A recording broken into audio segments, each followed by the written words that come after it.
turn off your cell phones. But we already know all that, so. First thing I'll do is call roll, and I heard from Eric Seward, Letitia Gomez, Joe Vecchio. Here. Bruce Williams. Here. Susan Stewart. Elise. She said she talked to you. She's away. Yeah, she sent me an email. Yeah. And sent me an email. Mary. Here. Frank Cooper. Here. Jan Conacy. Here. Tom Childers is not here, and Suzanne Good is not here. Janice Miller. Here. And Bob Suppes. Here. Have I missed anybody? No. So we have a quorum, we can do business, and, Just a reminder, everybody needs to speak oh, yeah, into the microphones. yeah. Make sure when you speak into the microphone, and don't be alarmed if Ann reminds us, or if I remind you, because it's important that we do that. Let's talk about the minutes. Has everybody had a chance to go through the minutes from the November meeting? Does anybody have any corrections or changes that needs to be made? Do I hear a motion to approve? So moved. Second. Okay, it's been approved, or it's been moved and second to approve the minutes. Do we need to put people's names behind any of these motions? Jan Conacy moved to approve. Jan Conacy moved to approve. Do you mean while you're actually doing it? I thought you meant on the minutes. On the minutes, you need to have the names. But Well, so Amy can know, we'll do, she probably already does, but Frank Cooper. Frank is seconded, Cooper's yeah. second. Okay, we're good to go. I have received no correspondence relating to agenda items. I sent You sent one from, Suzanne Good. oh, you must have sent it today. Yeah, I did. I have a copy of it for you. And I think she sent one last week also to all of us. I may be the only missing person. Thank you.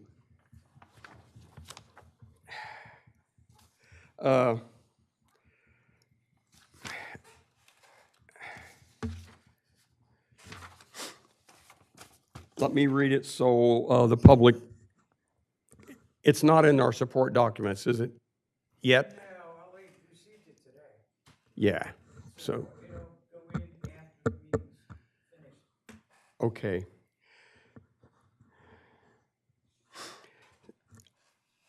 We've all read it, and I am reading it, and it'll be in our support documents.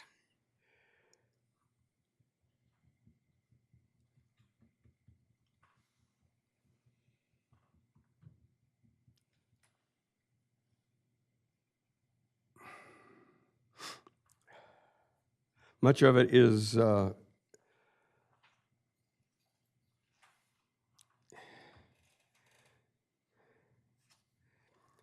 relates to stormwater management plan.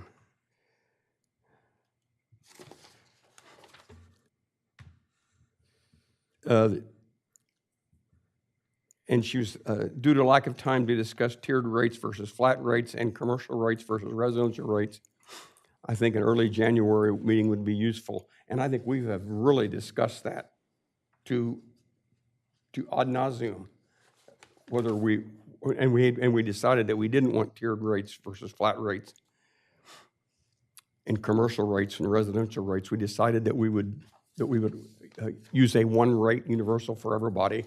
Everybody paid the same per square foot of impact area. So probably I'll just leave that as a support document. And I don't think we need to discuss that. I think we've discussed it ad nauseum. And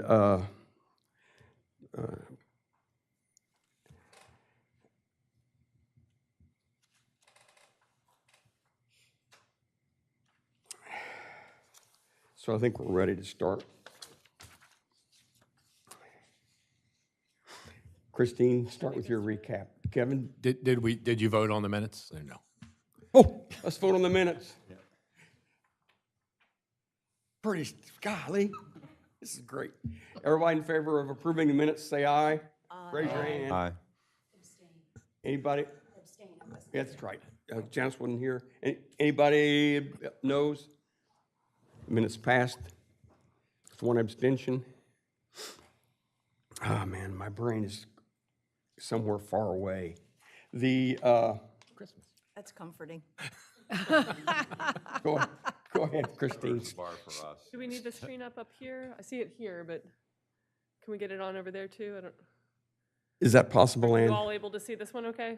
Or- Probably not at No. this No? end. Yeah. Oh, there we Oh, go. that's perfect, thank you. Great. Great, yeah. Good afternoon, everyone, again. Good to see you.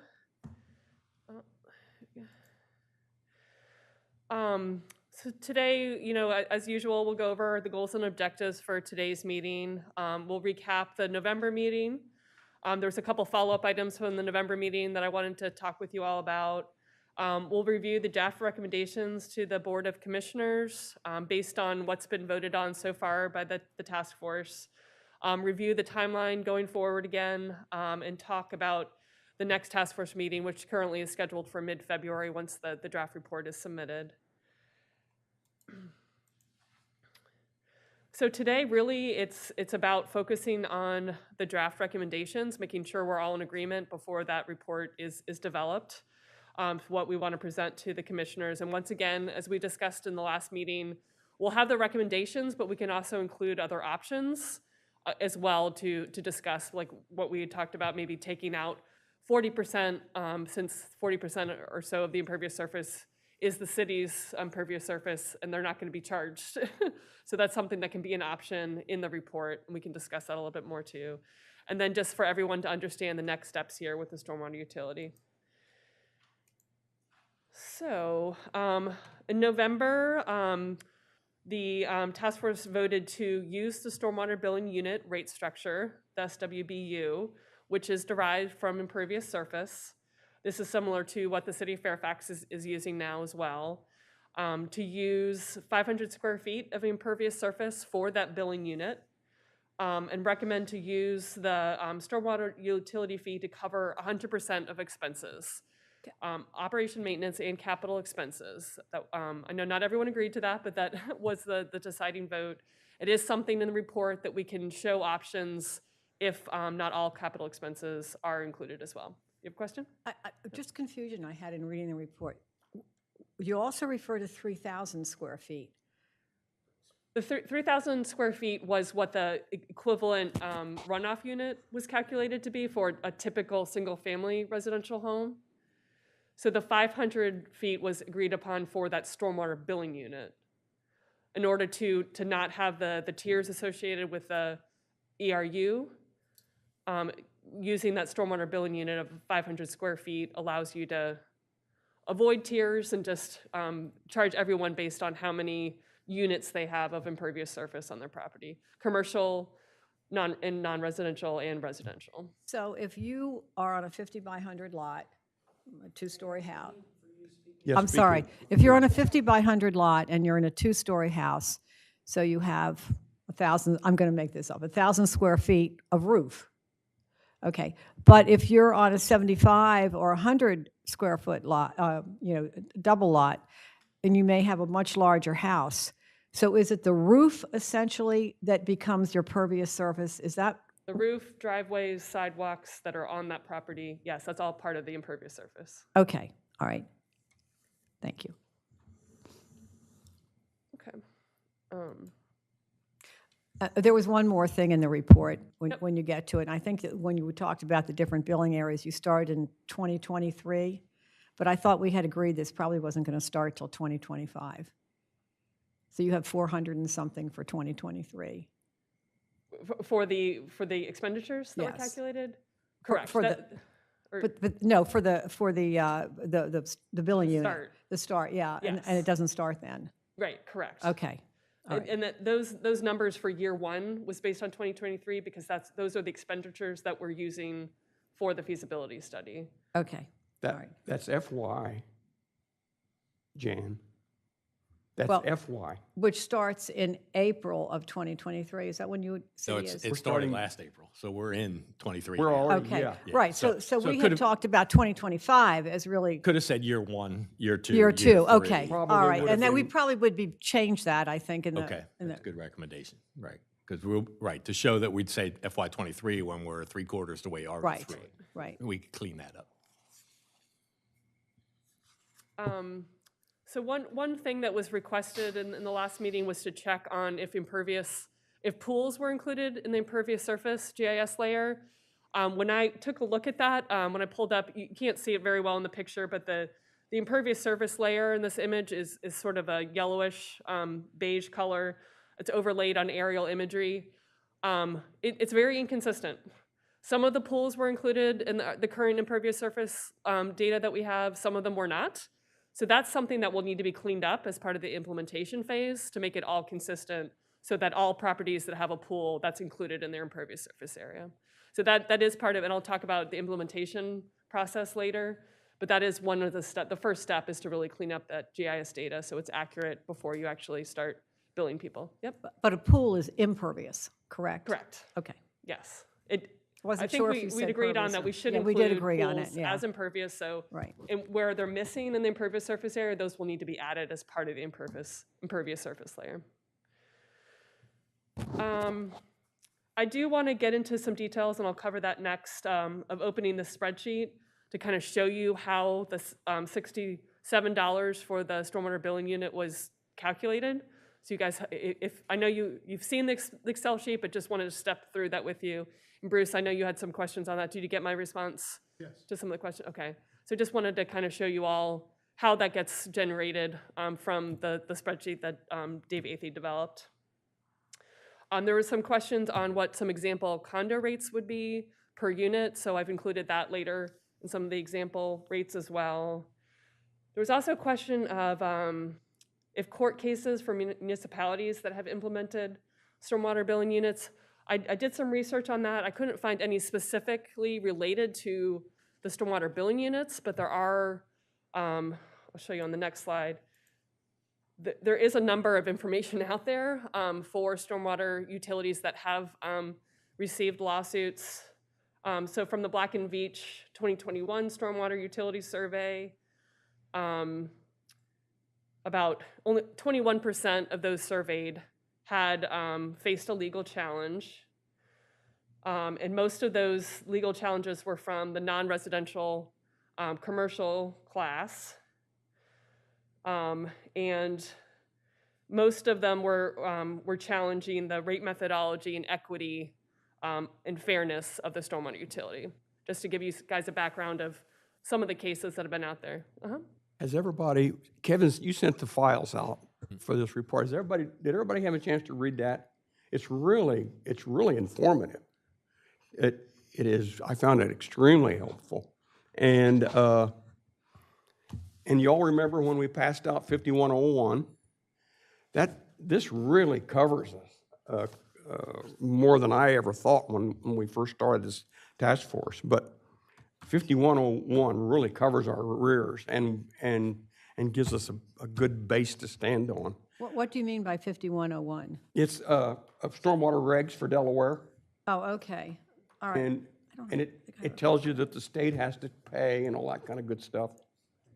That's I did have a stack of them that one meeting, and I think You I can sent the send- files. I think that was sent out. Okay, I'll look again. I don't remember seeing Yeah. that. And Margaret copied up a bunch of them for us, and I brought them to that meeting. This is a great document if you're starting a stormwater utility.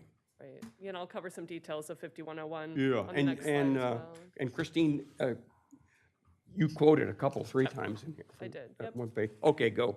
But I also wanted to note in the Western Kentucky University in their 2013 stormwater utility survey. Their latest ones haven't reported on legal cases for some reason, but the 2013 one did note that there was 71 total legal challenges. And of those 71, only 16 resulted in an unfavorable decision. In 44 cases, the stormwater utility prevailed. There were still some cases pending as well. But typically, the legal challenges typically fell into two different categories: whether the locality or entity has adequate authority to enact, implement, and fund the utility, and whether the fee structure is fair, exhibiting a clear nexus between the services provided and the fee charged. So the Delaware State Code, as Jay was mentioning, does really help limit legal challenges. I'll show you what's in that next. So in the stormwater regulations, it says that the implementation of stormwater utility will necessitate the development of a local utility ordinance prior to its implementation. The financing of a utility must be reasonable and equitable so that each user within the jurisdiction contributes to the financing according to the user's pro rata share of runoff. So which is what we've talked about. Using that stormwater billing unit method, it allows for an equitable distribution based on each property owner's impervious surface area and their contribution to the stormwater runoff. And the intent of the utility must be clearly defined regarding program components that are to be funded through the utility. So including the program administration, planning, engineering, maintenance, regulation enforcement, and capital construction. And I think we've clearly outlined what the expenditures will be that are covered as part of the stormwater utility as well. You have a question? Yep. And 10.2, with that language about including everybody, are we comfortable that with the exclusions we've made that we meet that? The exclusions are the city's right of way. Right? And the feds, And and DelDOT. Build out road. and we're comfortable that we meet 10.2 in saying that? Yeah, 10.2 will stand up. It will, but do we stand up in light of that? Yeah, it doesn't say municipality, it doesn't say municipal, but the municipality is the funding organization. And we're going to establish an enterprise fund, which will guarantee transparency, and we're going to write a stormwater utility. And I don't think I've answered your question. I just wanted to make sure that if everybody's supposed to be included, that the exclusions we're making satisfy that. Not clear? It's clear to me. Yeah, no, I clear it out. Yeah, certainly not the lawyer to, although I did sleep at a Holiday Inn Express last night. But the fact that we're excluding all roads and streets, kind of that public right of way, maybe that'll carry the day, right? As opposed to if we were including part of the roads and not part of the roads. See what I'm saying? So if we said we were going to include the city's streets, Categories. I'm hoping, right? That would be Do we know a great what question to ask. Do but- we know what other jurisdictions have done in this case and in Delaware? David might, I do not. Yeah, I don't either. And it might be just a quick phone call to the DenRec attorney and ask them. I just figured better to know before we get all the way down. Right. We've excluded that category from the computations. Certainly if we were going to charge some and not charge the state, then maybe that might be, and again, not a lawyer by any stretch of the imagination, maybe that carry the day. Jen? I have a question about sidewalks. Do property owners own sidewalks? Yes. So if the sidewalk in front of City Hall or properties that the city owns, if they own the sidewalk and residential and business owners own the sidewalk and that's going to be considered their impervious surface, then how do we deal with city-owned properties that have sidewalks? Because that could be looking at things two different ways. Well, we're charging the city, right? I think our final verdict was city properties we're including, Remove the city right-of-ways. Correct. So the Okay, city we- streets oh, are not, streets city are not, but properties other are. properties are. Okay. Right. thanks So I for think the- our sidewalk at City Hall would certainly be included in that. Okay, thanks for the clarification, Kevin. And maybe that's something, we either ask Glenn or one of our smart guys to kind of research what else has happened. And Dave may know within Delaware what Newark included and or Lewis and Dover, I think he did. It would be Yeah, interesting to so know how they work we'll that. run that to ground. Kevin, I have a question. You're saying that sidewalks are included in the homeowner's calculation? Right. Do you think might be some blowback on that since it's really not their property? I mean, it is on city property, aren't they? Not, Probably. I mean, our It's sidewalk in city. front of my house is not part of my lot. Yeah, it's not included in the law. Your sidewalks are outside, or at least, Nowhere I know in the city. If it's not included as part of No, the not parcel inside data, your- then the parcel would have clipped it out. right. your 50 by 100 starts at the edge of the sidewalk. No, it starts at your property line. But your which may property, be- May be where the sidewalk is, right? May not be. So, right, your parcel, I think your fee would be set, looking for help here, at your parcel boundary, right? So that your square footage is going to be the Right. parcel. If half of that sidewalk is in that parcel boundary, you'll probably get hit for half of that sidewalk. Okay. I've built 7 houses in this town, and every one of them, the sidewalk was right on the property line. So it was on city inside- property. the I have inside never of seen edge of the anybody have sidewalk. That's where sidewalk my on house their is. own property. I know for a fact, Yeah. other than those 7, there's at least one or there's half a dozen I've seen personally. Right. that Kevin would it's a- know. That it's it a does shared, right? transverse, yeah. Now, how we treat that, I think we're taking the parcel boundary. Right. And if there's The a parcel piece of boundary. sidewalk within that parcel boundary, It would be then that would included. count against that parcel. Right. Right. But if as the impervious parcel area. is beyond the sidewalk, then it wouldn't be including that Right. in that But property. I think it's fair to say that the majority of the Majority probably sidewalk your way, is yeah. in city property, so it would not be included. So we're not going to get a massive blowback on that. I'm just worried about the politically selling Well, this. and just off the top of my head, it's more of an issue with the commercial buildings, because there's a Okay. bunch of commercials that own a bunch of sidewalk. Yeah. But, yeah. Go Jan, and Okay, then Bruce. I don't want to be stupid about this, but if you're 500 square feet, because this is what homeowners are going to want to know. It's a 500 square feet billing unit. And so if you have 3,000 square feet of pervious surfaces, then you have 6 billing units. Correct. Is that correct? Yes. So what would that cost me each quarter? 6 billing units, not $2,400. 6 times 400. $67 is a 67 billing. times six. 67 is a billing unit, Okay, so all what is right. that? Because 7 times those are 4? the kind of, these Times questions 6 have already is come up at the 560. homeowners association. It's $401, Jan. Well, that's what I figured. That's what I had figured. But then I got a phone call this morning and said, can you explain to me what this and how much is it going to cost? So-and-so said he's a teacher. They can't afford to pay $2,500 a year. I'm like, wait a minute, I thought I understood it, but I'm just checking. Constantly.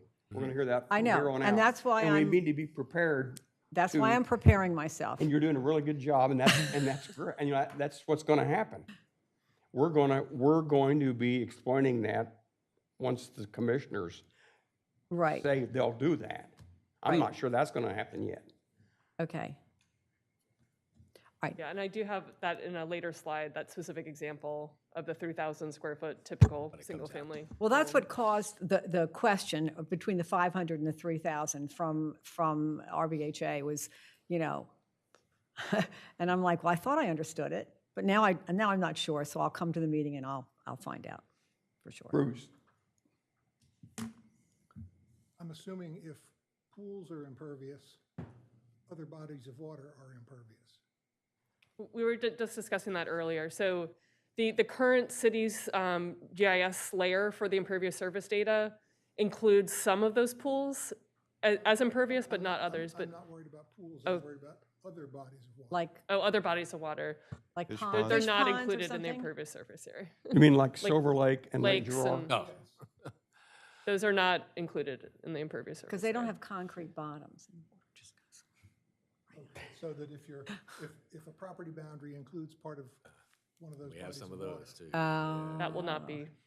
yeah, shown. I think some, These are interesting questions. some own the ocean too, I want right, to if make I sure remember. about that. Oh, All- right. No, all only, of only our- Henry Ridgely owns the ocean. All of Nobody our else. stormwater, with the exception of a tiny little bit, goes into the ocean eventually. And that's the definition of stormwater. Drains into a lake, body of water. But, yeah, go forward, Christine. I was gonna stop from the slides for a minute and just show the Excel file. I did want to review the stormwater billing unit concept again with you all, just to make sure everyone was clear on that.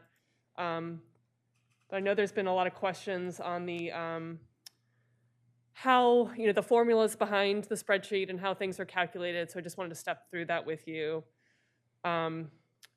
So let's start. So we're using the stormwater billing. I think it needs to be a lot bigger. Okay, yep. Does anybody else let me not try see to- that? Thank you. I need to, I Nope, can't was see just it. going to that. Yeah, I can't read it, but I think it's the same, There we go. it's the same spreadsheet that we've been seeing, right? Yes. 280 this year and going up in following years. Yes. So these expenditures were pulled from the expenditures tab, which we've gone over before, but includes, general operation and maintenance costs and the percentage Still too that small. are contributing to No, I think stormwater. it's Oh, fine. yep. I'm sorry to interrupt. It's not too small anymore, but I have a question is- or a comment.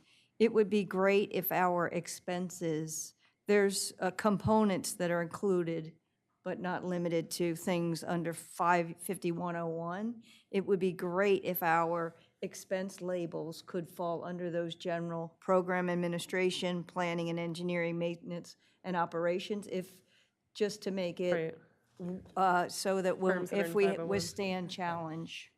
So 5101 lists components that the funding, when we created it, it's for these categories of expenses, and they list them out, and I just think it would be a good proactive measure to make sure our things are grouped in those headings. These components here separate out those expenditures Yeah, based on the language. Just and- make it dovetail Yep, I with think those that- headers. That's a good idea, yep. For potential legal challenges. Okay. But the items here that were totaled for the expenditures will fall within those categories. We have totals here.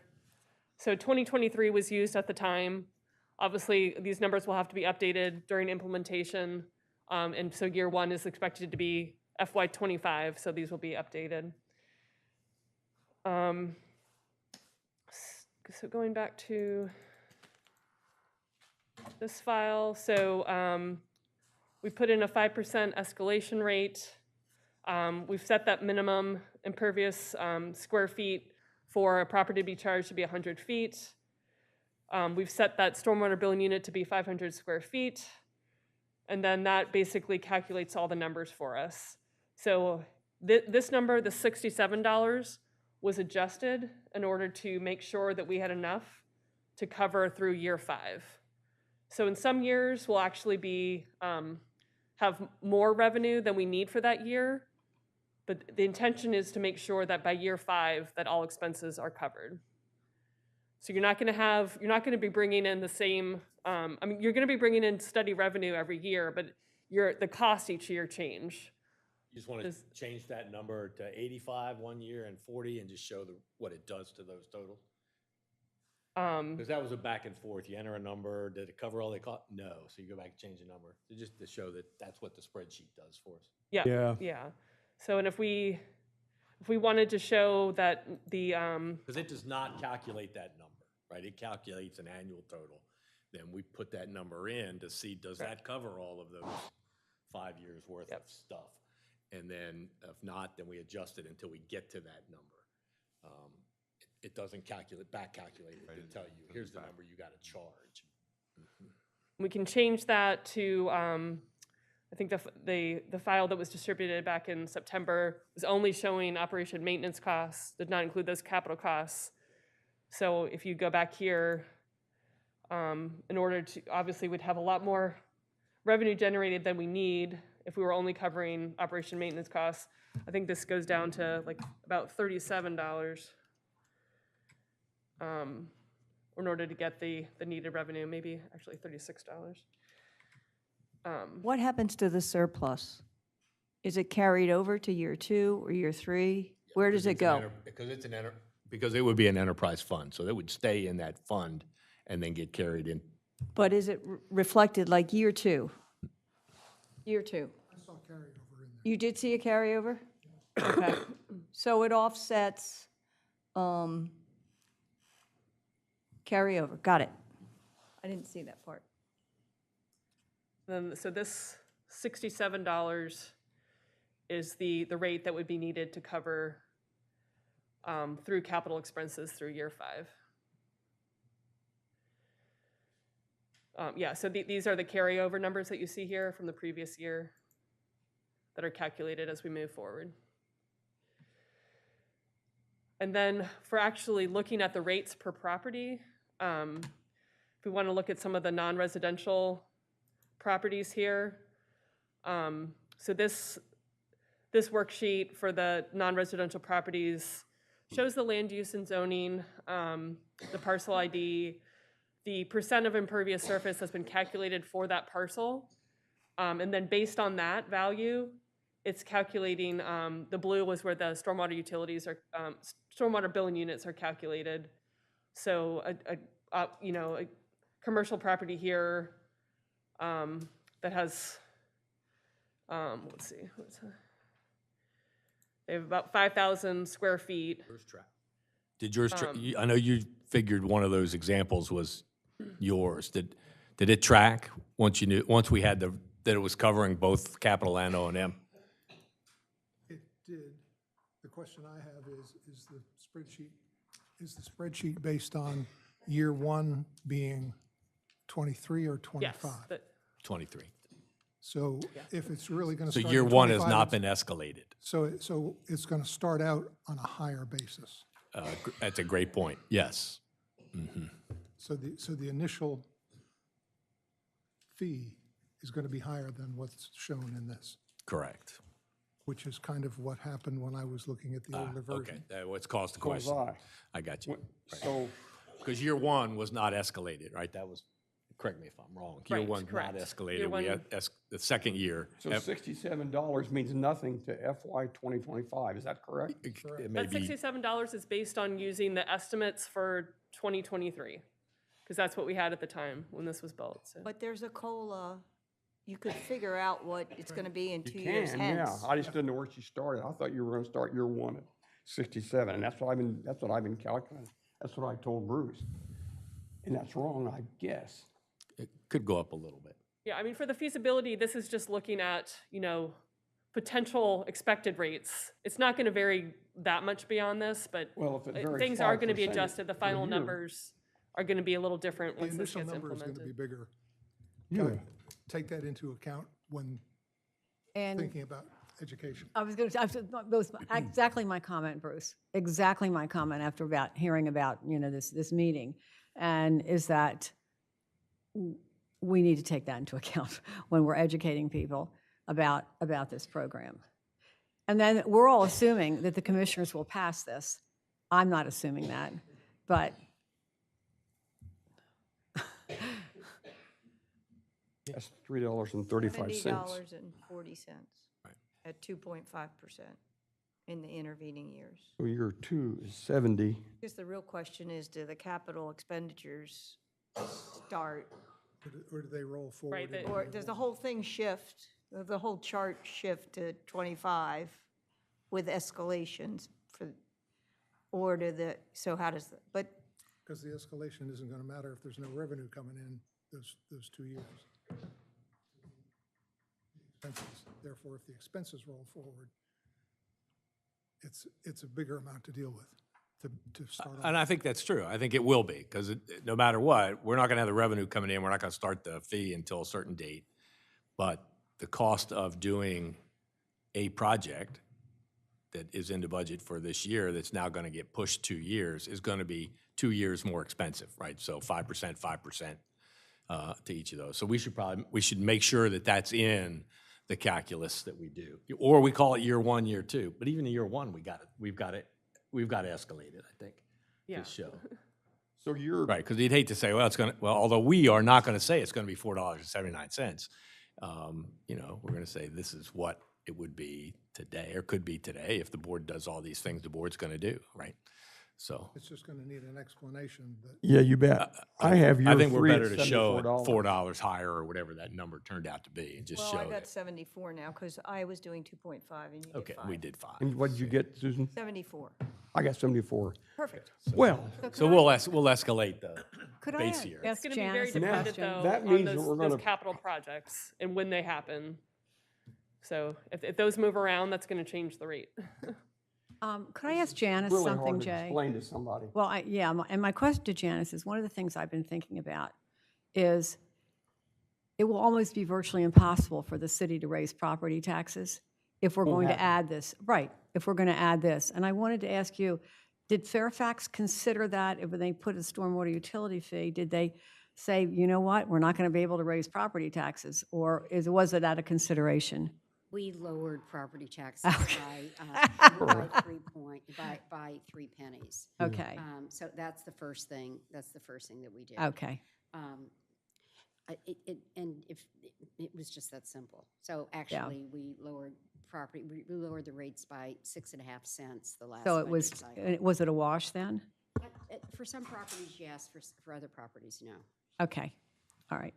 Well, and one of the other things that we did, like with condominiums and some homeowners associations who owned property prior to the stormwater utility, they actually weren't taxed. So if you lived in a community that owned, 5 acres of land, prior to that, you didn't pay any tax on it. So now, because these parcels are being identified, that there's a stormwater component as well as a tax component, which would be spread out among the people who lived in that community. Okay. And it doesn't sound like with condos here that we're doing anything that complicated. No, it doesn't from this sheet, no. But I just thought, for the little bit of feedback I've heard, has not been pleasant. And Anybody think it would be? well, actually, I Yeah, did, gonna pay Kevin, more because I'm money? like, $400? Come on, you just paid $3 million for your house. Let's not complain, But that's a whole different. Right. Yeah, I gotta. Yeah. Maybe it would help to show a common group of, we pay 14 cents a kilowatt hour for our electricity. We pay $6.34 or 35 for our 1,000 gallons of water. Nobody can get by as cheap as it was Rehoboth Beach, and it's just a given. So I feel blessed. My $1,400 water bill. I don't have that. I use 9,000 gallons, Getting and water while I'm here. I liked it better when she was up there. I just can't feel a lot better. But we really do have it cheap here in Rehoboth. The problem is, if we raise our property taxes by 40%, we only bring in another $600,000, and that you can't do squat with that, with $600,000. We have a budget of well over 30 million, and we have a lot of expenses, and we're only 2,500 I don't know, how many parcels do we have? About 3,000, isn't it? Yeah, it's about. Do we have about 3,000? We have I'm going back 2,500. a long time Huh? ago, so I don't know. Yeah, I think we how had many have. 20-some water customers. But there's no way we can pull up over $2 million a year without getting some high dollars, and we're gonna have to sell that. Well, see, we had a well before we came here, so we're not used to paying for water. And our sewer bill was $80 a quarter. So Yeah. it's all relative. Yeah, but I mean, it's our expenses in Rehoboth Beach are just damn near zilch, just when compared to other people living in Our million-dollar houses. taxes are near zilch compared to other places, you know. I was just reading what the utility rates are in Connecticut, and then you just don't want to think about it. Yeah, yeah. Well, and do you know if Sussex County, you know, with the ACLU state, suit that requires the counties to raise their property taxes? I haven't followed that, but have they raised them yet, or are they still, no, they're still evaluating? They're assessing properties, Yeah. I think. Yes. Kind of going by piecemeal with it, because some properties have been raised, but not all. They haven't gotten to everyone. Do you know what the percentage of raise is? Any ideas, Mary? No, but they're sending assessors out to every property and doing it on an individual basis, and we've already had ours. Somebody came to ours, and But you haven't heard yet. no. Did they come because you had just built the house? Is that why they came? Yeah, well, maybe that's what triggered it, but they also said it's part of this whole overall county reassessment process. All right.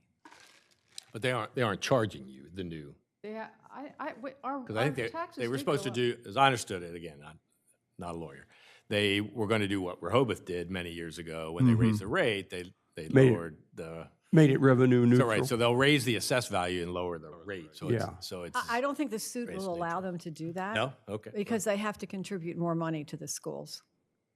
I think believe, they're- isn't that, Mary? as I recall, The they- essential part of the suit is that they weren't contributing appropriately to the schools, and that's why ACLU sued.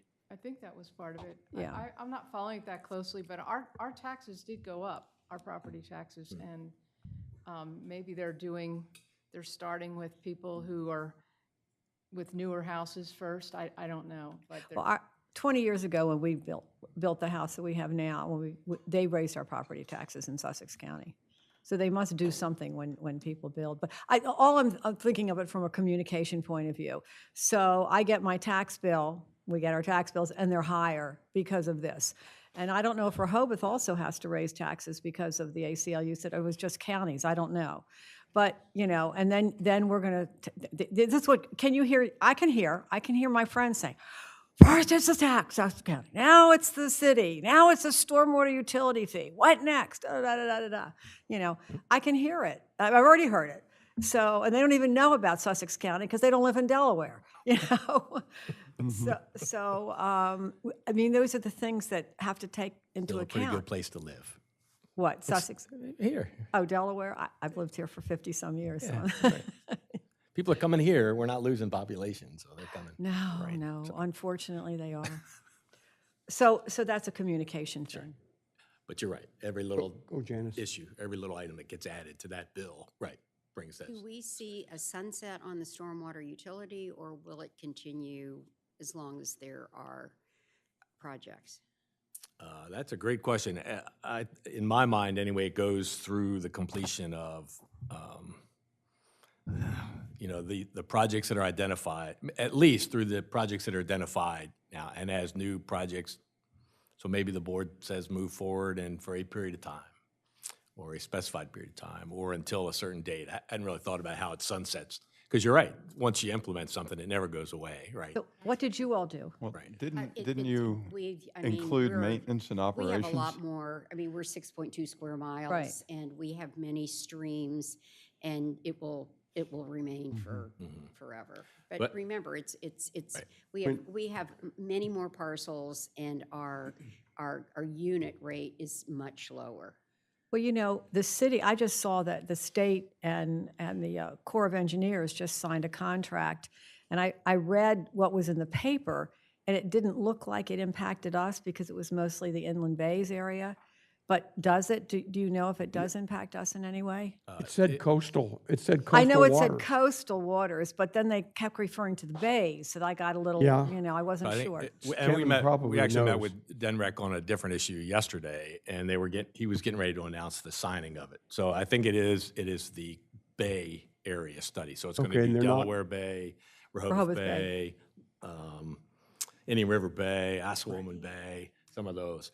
It really did not come to us. Now, the impact to us is, right, that study's going to identify all these wonderful projects you need to do on the inland bays, right? And Denver's going to need to pay for some of those. So their discussion with all of the coastal communities yesterday was, how can they make the coastal communities participate in the beach nourishment program? So right now, we don't pay any for that. DENREC is the cost-sharing partner with the Corps, and they have various authorizations, but they're looking at ways to get the communities to participate in that burden. Okay. Yeah. Okay, because when I saw it, I thought, I wasn't sure if it's good or bad, because from a city, I mean, from an overall perspective, it's good probably, but thank you. Yeah, but it'll be another drain on resources, obviously.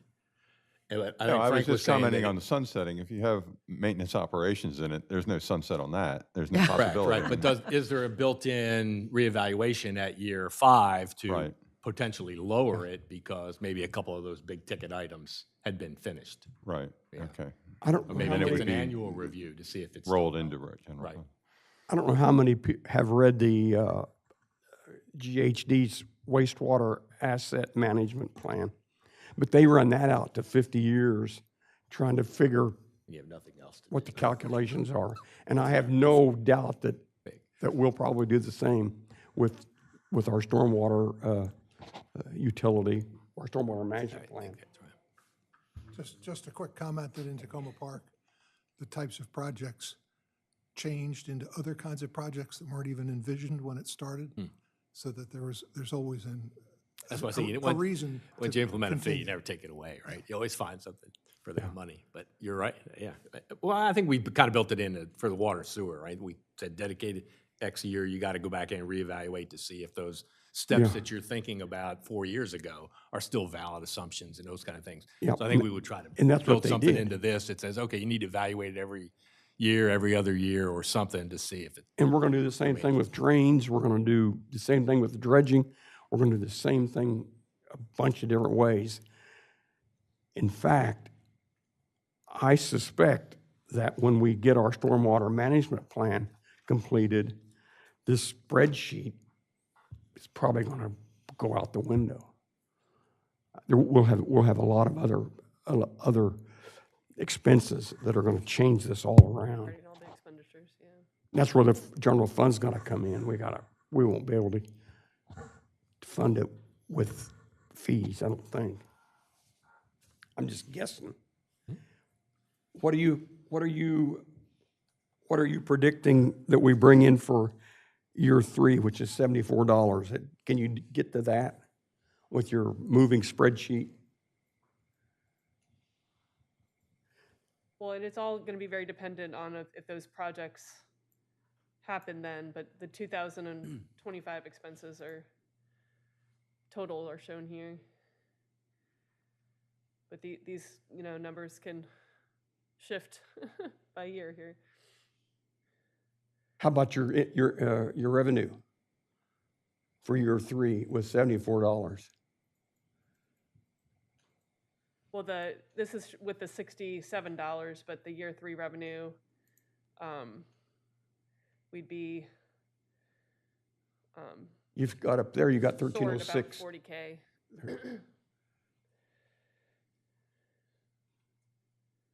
You've got 1185 for year 1, so go back, put that back up again, Christine. I was just going to put in 74 and just see what. Oh, we got for okay, year 3 okay, here. that's great. Then it covers the Then year you- 3 expenses. Okay, then you come to, did you put in 74 for year 3? Oh, you put in I put it 74. in for the rate and then just looked at year I see 3 what there. you're doing. And that covers that cost. Okay, go back. You get to 1,000,003, 1,000,004 for revenue. It went by so fast, These are the, yeah. there it is. Okay, These are the revenues. that's for 67, 1185. So I'm assuming year 2 is 1244 and year 3 is 1306. Yeah. I have a See, question. we can't, we're not going to get much past, if we take 600 out of that 1306, and those are going to go up too. What do you have for O&M for the third year.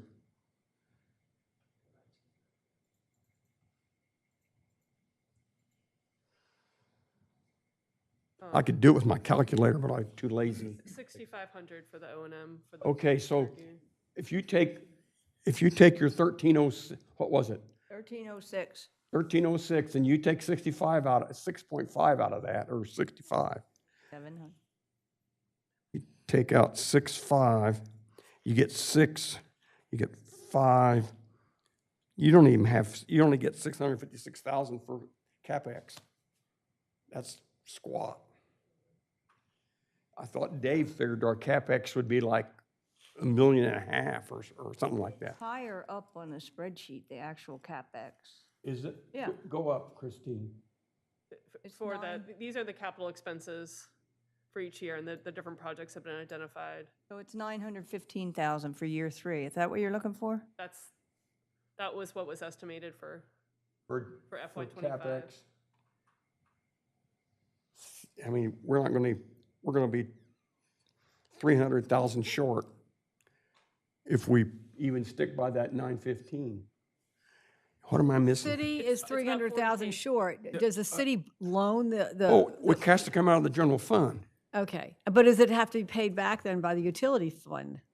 Oh, okay. We'll just charge that against streets and right-of-ways or something. How is revenue being, each year revenue goes up? Is that a cost, is there escalator on 5% revenue? escalation. How much, 5? Yep. Okay. So it's still not significant. So you just got to figure out what our CapEx is going to be. And we won't know what our CapEx is until we get the stormwater management plan pretty much underway or completed. What am I missing, Kevin? Who's doing that? Yeah, you got a 90% solution there, right? Hmm? You have the 90% solution. They're not going to identify, A lot. I would not expect them to identify a lot of other capital expenses. When we do our comprehensive stormwater management plan, we're going to have to do a bunch of stuff that we don't know about right now. I mean, I don't know what it's going to take to dredge Lake Gerard. It's going to take a lot of money. Okay? Board's going to have to say, yeah, we want to dredge Lake Gerard, right? Stormwater management people have to say that. I think that's Right, one of the well, first things they'll say. I don't think that's a realistic course of action for anybody, but will they identify that as a need to, what's the driving factor? Well, it's silting full of mud. It's the main thing. We got dirt, bare dirt up around Olive. It comes down the side of that hill like a flood. And so we're gonna have to put practices in there. The same thing with Silver Lake. We're gonna have to do something to stop the shore from falling away. Can we agree we're dealing with much bigger problems that are much farther down the road and get back to this? Yeah. Yeah, that's right. I Let's have a do it. question. I'm just saying that our CapEx estimates may vary. They may be right on, they may go wild. And I think the general fund will have to take care of that. Anytime you pay somebody to come in and do an analysis of whatever system you have, they're going to identify a bunch of needs. We just talked about that with the back bay study, right? You think DENREC's going to do this study and not go, No. licking their chops about, oh, look at all these projects I can now, do. I mean, that's just what happens. But then Board of Commissioners get the opportunity to say, well, here are the priorities, right? And we can only fund $1 million a year. We're not going to dredge Silver Lake in a year for $1 million, right? So That belongs to the, I guess the whole process will play out. They'll identify a bunch of stuff. The board will say, these are priorities. This is what we're going to try to do. Yeah. So, that belongs to DENREC anyway, remember? Go, Christine. Does anyone Always have any remember more that. questions I have on a the Excel question sheet? Yep. On the first item, stormwater assessment and repairs. What are repairs in CapEx? I mean, is that not? it's a Maintenance operation. repairing a stormwater inlet over at Brooklyn that. But isn't that- we repaired it's two at Laurel. Operation and maintenance as opposed to? No, because if capital? it's over a certain dollar value, Oh, we okay, typically then it's a throw it big, up in there, okay, right? big repair. And then what we were doing here is, as we go through, we've had a program to CCTV all of our pipes, so we know what the assessment of the stormwater pipes, sanitary pipes are. Then as we identify a critical need, we would do it right then. And then we have a pot of money that says, as we're assessing if there's an emergency repair that needs to be made, we can just go repair it. We don't have to say, well, let's design it and plan to do it next year, right? We just do it right away. So we've been able to carry it as assessment and repairs while that's ongoing. But it also highlights several other specific ones, like basins that need to be repaired. We had the one over at the bridge where the outfall collapsed, the concrete outfall collapsed, so we had to do an emergency repair on that. So that's what kind of comes into those. Right. We just kind of can see these $20,000 projects that just pop up out of nowhere each year. And those are huge, Yeah, okay. those are huge savings when you can keep the stormwater pipes going for another years. I mean, those are huge, because digging it up and replacing, as we're gonna have to do, which down, for instance, Bayard. Yeah, and I think we've seen a big increase in capacity in various areas too, because what we saw when we were cleaning them is that they were just root packed, right? So how any water was getting through there was somewhat amazing in many cases. So what was causing ponding to happen at Picca Street, St. Lawrence, any of these ones, maybe it's not quite as bad now. You get the downpour storm, you're still going to have some because of the overall capacity, but we're not seeing near as much of it now that we've got everything most of it all kind of cleared out of roots mainly. So it's always good. Yeah, Does that happen on a regular basis? I mean, I know, with our house, we would get roots into the sewer line and stuff like that. Not we here, started but it, to my knowledge, we started it probably my second year, right, where we just said, okay, we're going to dedicate a couple $100,000 in storm, a couple $100,000 in sanitary. We will probably finish all of the in-city stuff this year. So let's say that's a 5-year program. So all of the It did drain, 100% of them, cleaned and videoed. and then do you go back 5 years later and do it again? I mean, that's what I meant. Is there a regular maintenance on that? Correct. Now, we know where to go at the 5-year mark, just by what we saw, at least we think we do. And then we do some other things as well, like we have a root treatment thing that we're starting in certain areas, especially where there's a lot of trees. So it's not an every 5-year to clean and reinspect, but we'll start looking at various points at that point, specific areas of town where we know we have issues. Okay, thank you. So that 200K would sunset at some point in time. Keep going, Christine. All right, we'll move back to the slides here.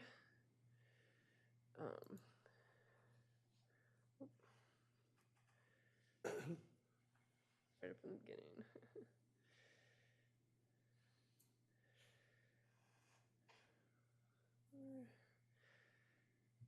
Okay, so just a recap of the stormwater billing unit that we're recommending to use here. It is not based on that median value of impervious surface for the single-family detached residential property like the ERU is, but it is a set impervious surface size, which was chosen to be 500 square feet for the city.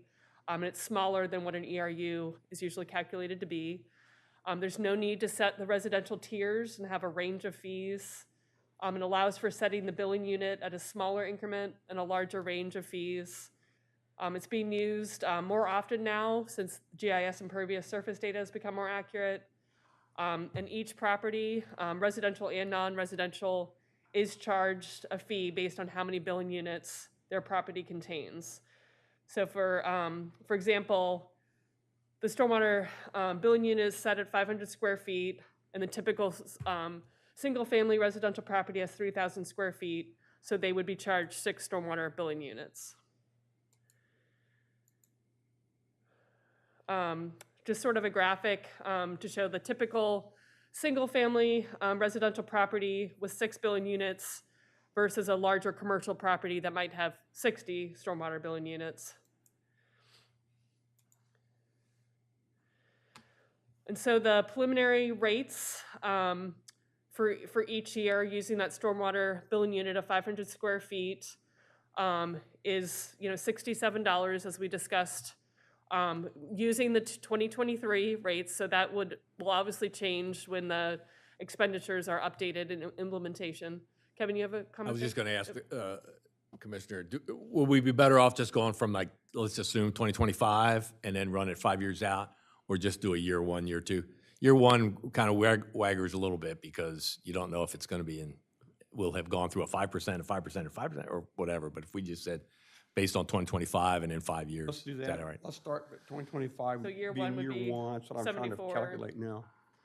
Okay. Whoop.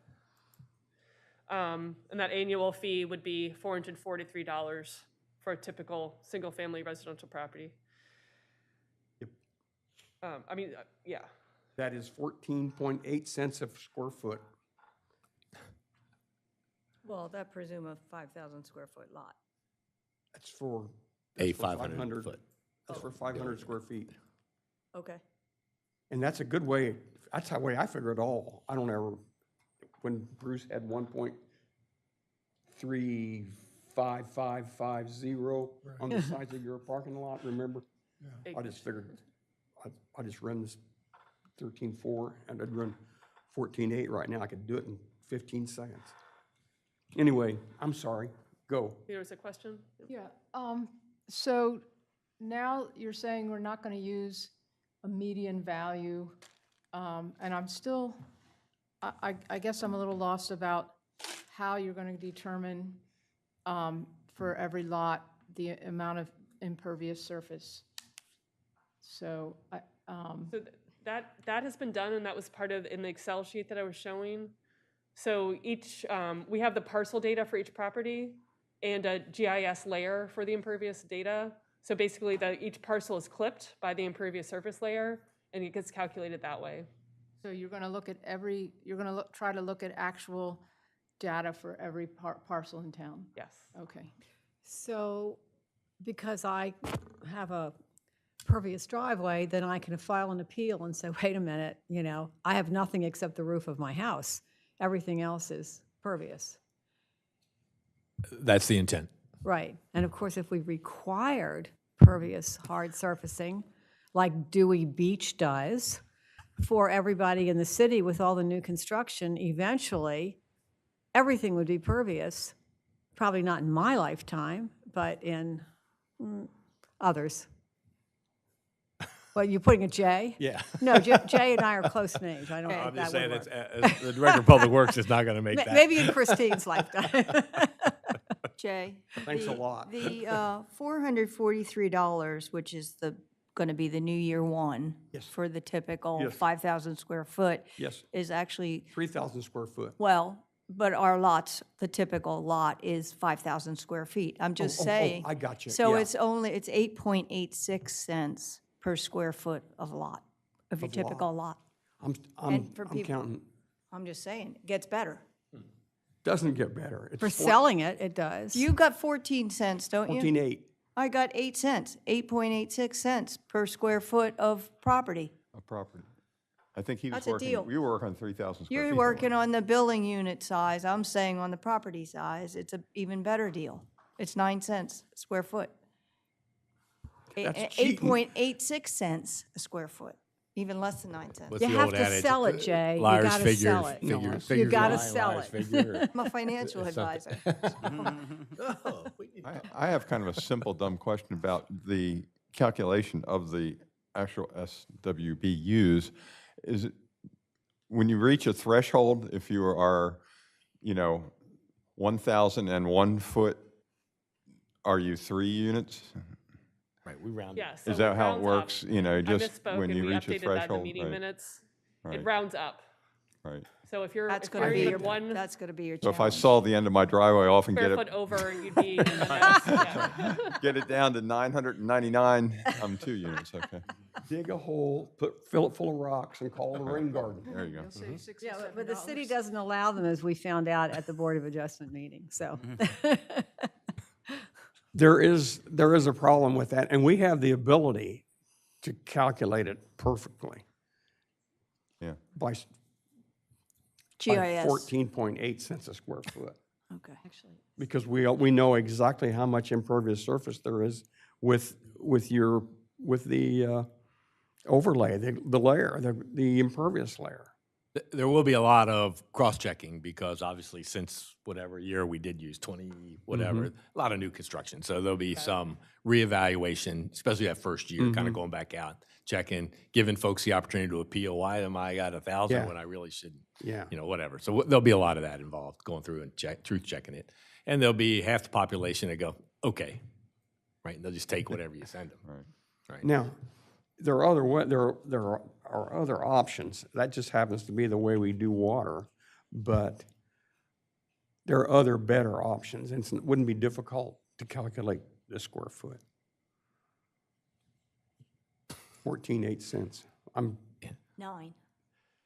Well, we're not going to go a smaller unit than 500 square feet, right? We're not going to go to a 14 square foot. because if I had an acre, which is what, 4360, I would, I'd say 4,300. But no, you do 4,400 or whatever you have. Acres 43,000 and some. But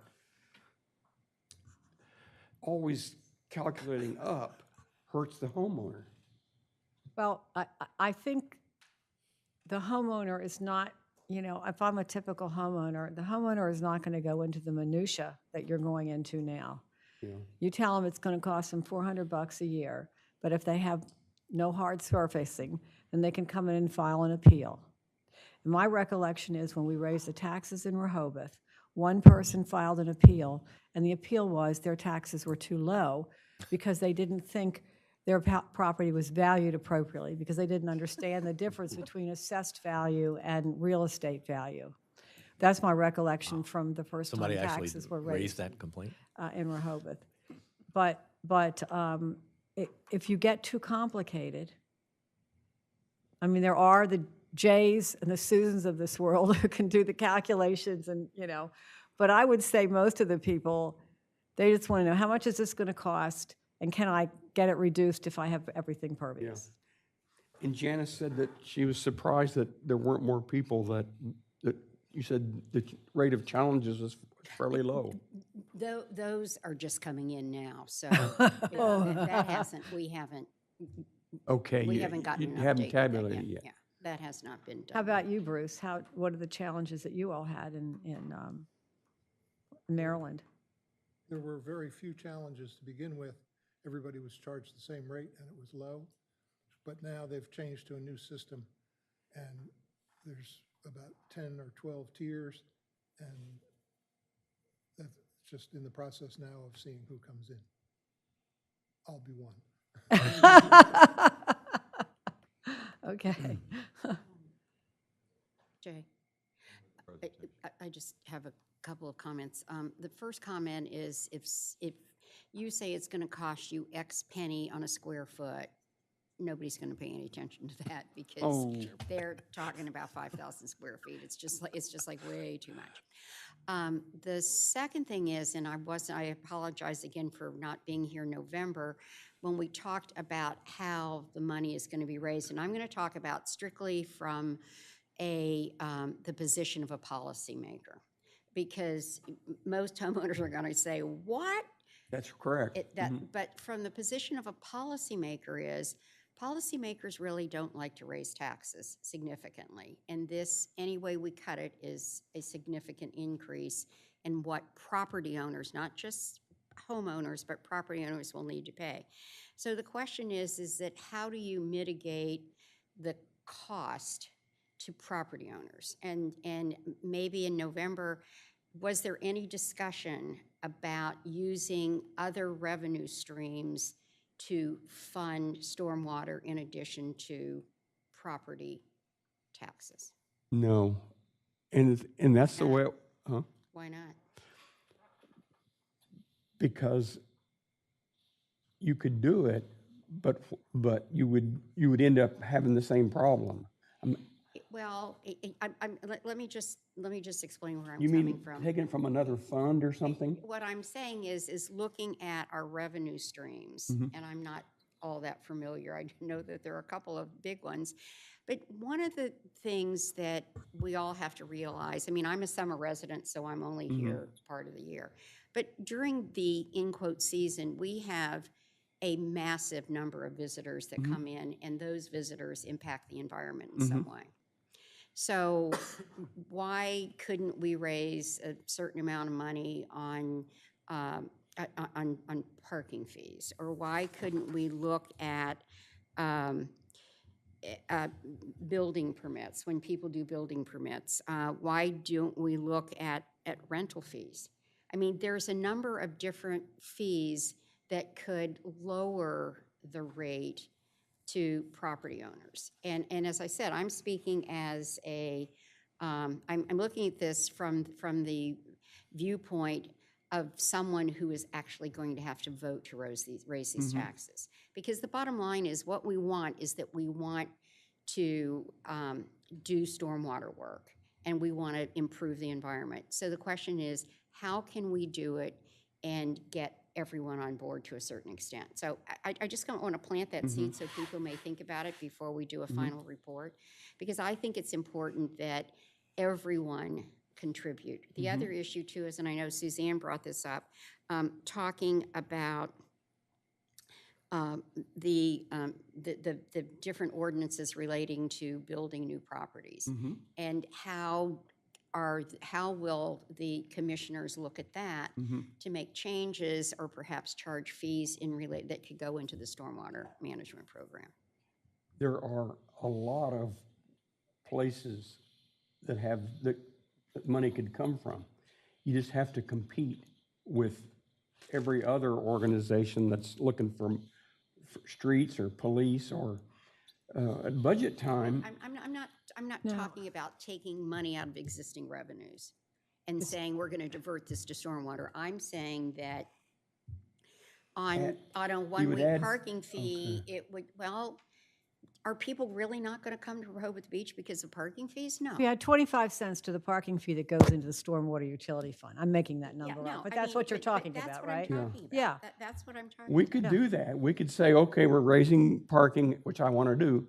We're raising parking to $5 an hour and above the $3 that we have now. And then we could say that $2 goes into stormwater.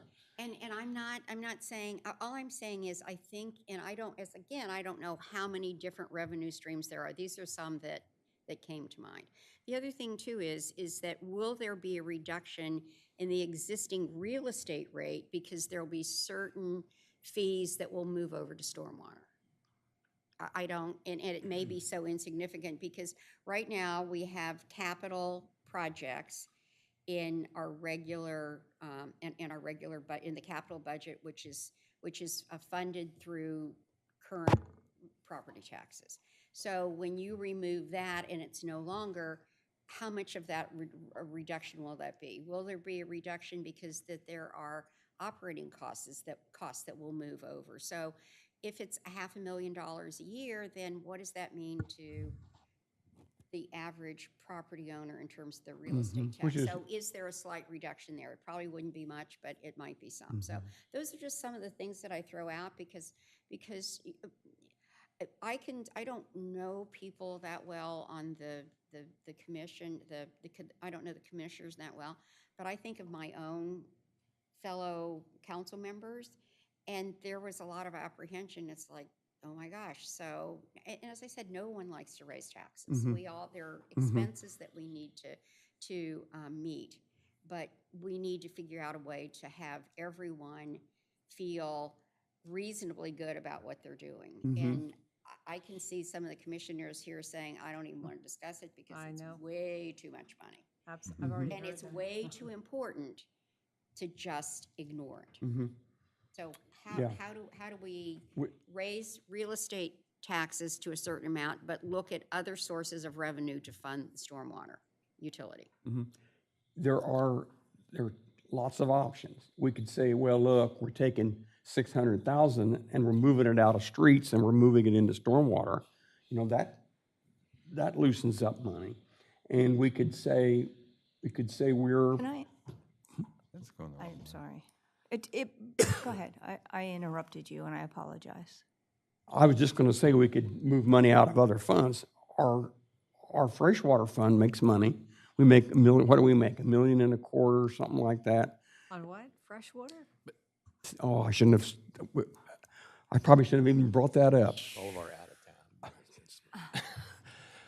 I think, well, I would go back to our initial meeting and says we needed to make a new muddy, Yeah, right? It didn't need we to be can some do other, but that. I like where she's going. If we said, well, as an example, we're making the property owners pay for all this public space, the roads, right? So maybe we take Yeah, that's right. take That's- that out or calculate that amount and say, okay, maybe that's That's a right. nickel out of the parking revenue Well, or something gets Yeah, parking meter goes up to cover that, or that it's building permits that will Yes. cover a portion of Yeah. that.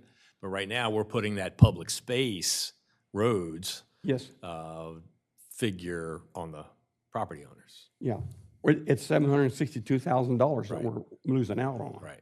And maybe you But- just say, well, the general fund's got to And the fund, general- got to and take find that out that of the general money fund. somehow, some way, and then come up with recommendations That's true. to, I love the building permits, because we don't charge nearly enough on any permit we issue. Our impact fees suck so oh my badly gosh, yeah. that they're just horrible. But those kinds of things, It's that like maybe there's a portion 2148 of it that, for plumbing. That's just crazy. so.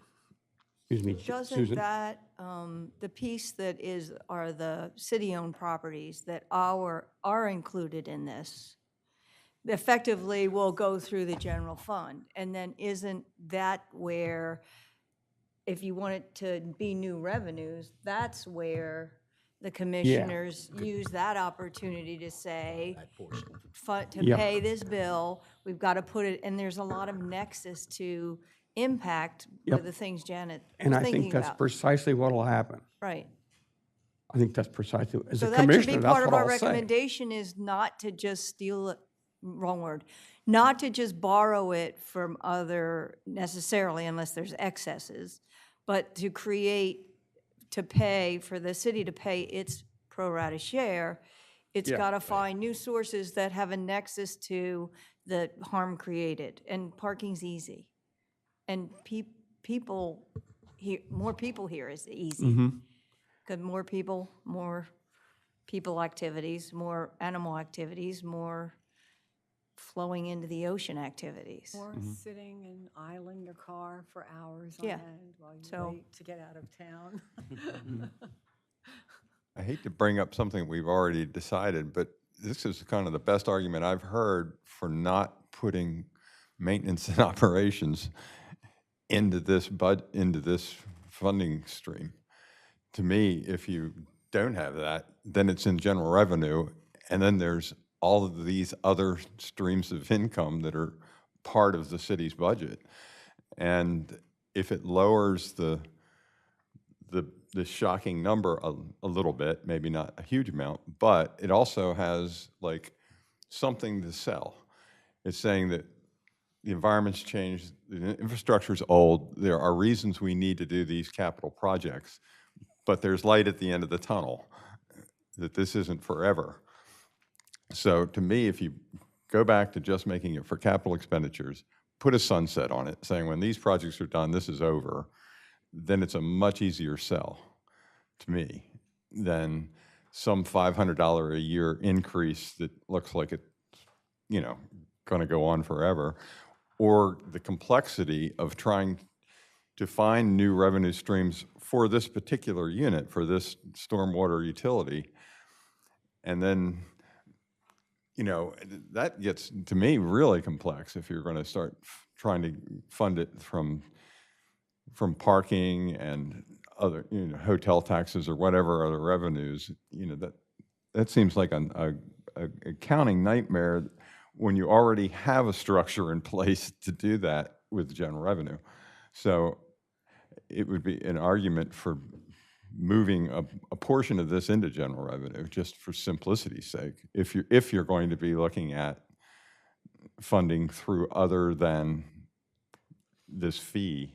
But we're already doing that if if the city is paying for its property.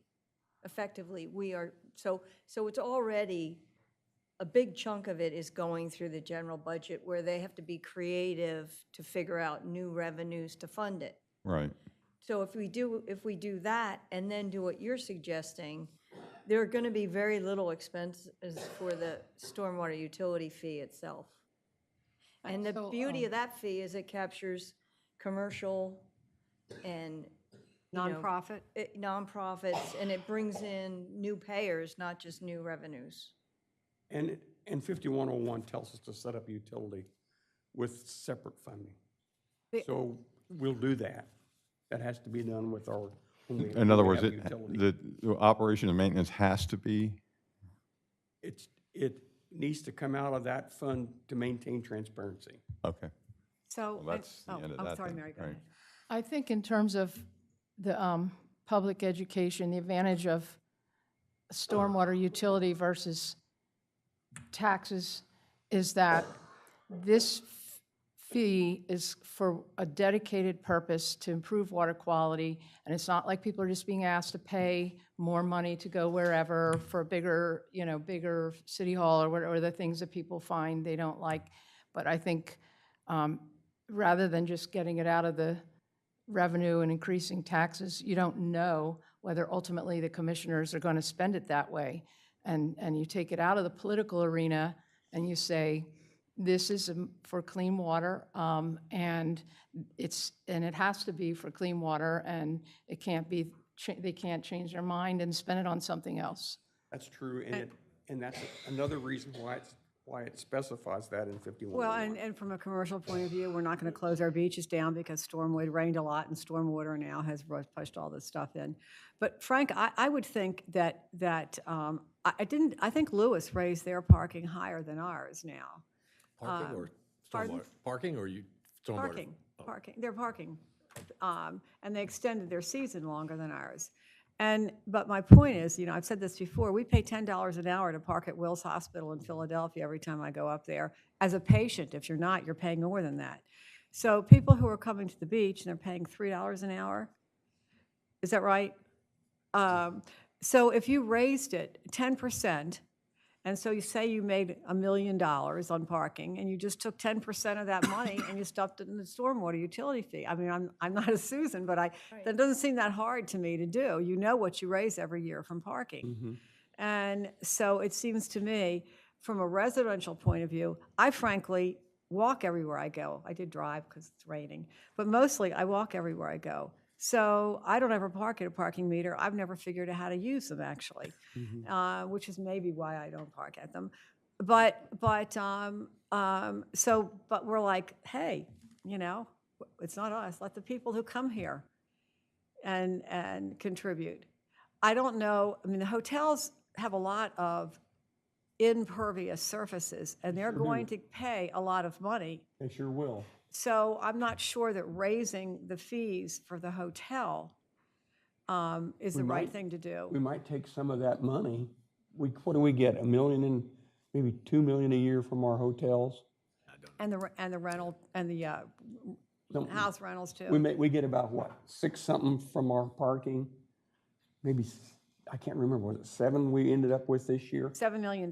Yeah, so if we raise our fees, say 10%. That's And- 700,000.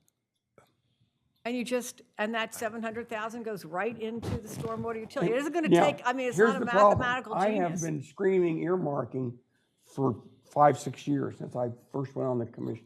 Nobody wants to earmark. Well, they don't want to earmark. On the other hand, if it's a lot easier for them to sell to their constituents and say, well, you're going to pay this much, but so are the tourists. All the people that come into town, they're going to pay this. People parking on your street, you can't get in your driveway, and it's really not going to affect, I don't think it'll affect the business community that much, a few more cents. People bitch and moan about whatever they have to pay anyway. And they can always go to the state parks for a fee. I never understand, why would they come to Rehoboth when they could go to the state parks for almost nothing? They may not want French fries. earmarks, but they don't want cleat marks up their back when they hear about this. They don't want what? Cleat marks up their back. The other thing too are grants. I was going to ask you, did you get grants from Yes, we've the gotten. federal and? We've gotten, I think, $2.5 million. So, and then in Virginia, I don't know about in Delaware, but the other thing in Virginia, you can borrow money against your utility, which again further spreads out your costs. Now, Interest rates are not as favorable as they were a year ago, but that's always something that if interest rates drop, that's also another possibility. So And I think we could Since we're borrow the against home the of Joe utility Biden, if we we, ought to be able against to our get grants. utility if we wanted But to. there's a number of different ways to look at moderating the costs to property owners, whether they're commercial or whether they're residential, which would make people feel like they're part of solving the issue, not solving it all themselves. So I just think it's something that needs to be reviewed, and maybe working with your chief financial officer or whatever, looking at a variety of different ways to fund this utility. But this needs to be done at the commissioner's level. They need to be the ones to Well, sign but up. we can make that suggestion from this group when we talk about funding. Here's some suggestions that, how to break out the funding, and it may make it more appealable to the elected people to say, well, yeah, we're going to charge homeowners so much, but we're also going to charge visitors this much too. And this money will go in, it'll be in the fee, then we can apply for grants from the federal government, from our famous president. Well, and just From the state, to from the understand the state. mechanism, if we're talking about the same thing, so the general fund is gonna look for I'm pointing to you because it's your bill, is gonna look for ways to pay the stormwater utility bill, their bill, the city will get, will be paid into the stormwater utility. Is that how this will work? So our recommendations are gonna be, hey, city, you're gonna, under this thing we've carved out, you're gonna likely in year one owe this much to the utility. So they know. To the utility. That would be helpful to see, and that we recommend you look at these sources to solve it. Yeah. But would you also, Susan, say to them, instead of $67 per unit or whatever, if you raise parking by so much, then it's only $60 or something per unit for homeowners. So that money from parking is earmarked to go right in there, separate from what Susan is talking about, what the city would owe. The city's in this here, or is the city exempt under the numbers? To get to the 67, have we presumed the city's gonna pay money? For the buildings, not For the this right-of-ways. parking lot. It's for its property, not its sidewalks or Right. rights of way. It's Well, in, not the roads. it's in the 67. Yes. So what we're talking about won't bring down the 67. Am I wrong? Well, Well, if you- 39% of the city's impervious surface is the DEL-DOT roads and the city's right-of-ways. That's That's not being not in charged. there. correct. So that's part of the revenue that's needed to maintain those areas, but that impervious surface is not being charged. That's basically spread out to everyone else that gets the fee. One other thing I think that we shouldn't forget, the difference between Rehoboth Beach and a place like Fairfax is that at least half of the houses are probably rental properties. I mean, I don't know what the percentage is. So these people are going to pass this on to their tenants. And so the tourists are going to pay more than you might think as far as this fee goes. I mean, I don't know what the percentage is of how many of these houses are not rented, but I think, But certainly the hotels are going to, and Yeah. like, are going to get a big yeah. number as well. So they're if going to you- distribute that to the, But most of the people who Visitors. park in town, Mary, come from outside of town to in town. Yeah. The people who are renting in town typically they walk, unless they, can't. Well, and they get a pass. And they get a normally free pass. But passes. you can't park at a parking meter with a pass. Correct. Yeah. But I would say the bulk of the people, because we watch them, I'm sure you do too, coming in, they're not coming, from the third block of Oak down to park in the first block of Oak. They're coming from like Virginia, DC, and they've got coolers, and they're here for the day, and they're going to go to Funland at night, and so they're here all day. And those are the ones that I'm thinking about that you could add to the parking pass fee for them and add to the parking meter fee. But that money then goes directly to the stormwater. And that reduces the amount of money that homeowners will have to pay. And I think it's a good selling point for a lot of homeowners. We Especially like I know on your street, Frank. It's always filled with people who don't live there. We can say that we would look favorably on mitigation, and that should be enough to say. We could tell them that they wanted to earmark, but there are other ways to mitigate, as you were just saying. I was shocked, I have to tell you, when when this person called me after this meeting and said, people went through the roof. And like $400 a year, they're going through the roof, you know, and that's what our commissioners are gonna hear. You know, people going through the roof Sure. about $400 a year, and, you know, it's like, I think it's the Western Kentucky piece that has like the first 2 pages telling how surprised they were at the pushback that the cities were getting when they tried to to put in a stormwater fee. We're going to get a lot of pushback, and and the commissioners are going to. I've already been getting it. The commissioners are going to get it, and I think we should recommend mitigation. But we decided to fund it all by vote from the stormwater fees that are assessed by measuring impact of impervious surface. So we've decided that. well, we can And- change our minds. Whatever Yeah. AECom decides to do. How about I think we realized when they were putting it together that Rehoboth's number is unusually high. It just is. because of the We way talked we're- about that. So, But but there's we've not done. a lot of parcels. Yeah, right. Yeah. So we've done all the analysis, said, okay, here's the numbers we got to come up with. Here, straight takeoff, it's $74 a stormwater billing unit. And then in kind of the discussion portion, we talk about, well, we understand that's a significantly higher number than most other Probably all other. localities as I around here remember for that- sure, right? that It's study. it's on the high end, if not very highest, right? So that we recommend that the board consider other opportunities to mitigate that to the cost of the property owners, whether it be through impact fees coming out of building and licensing, whether it be dedicated stream from meter revenue, additional meter revenue, I mean, those kinds of things.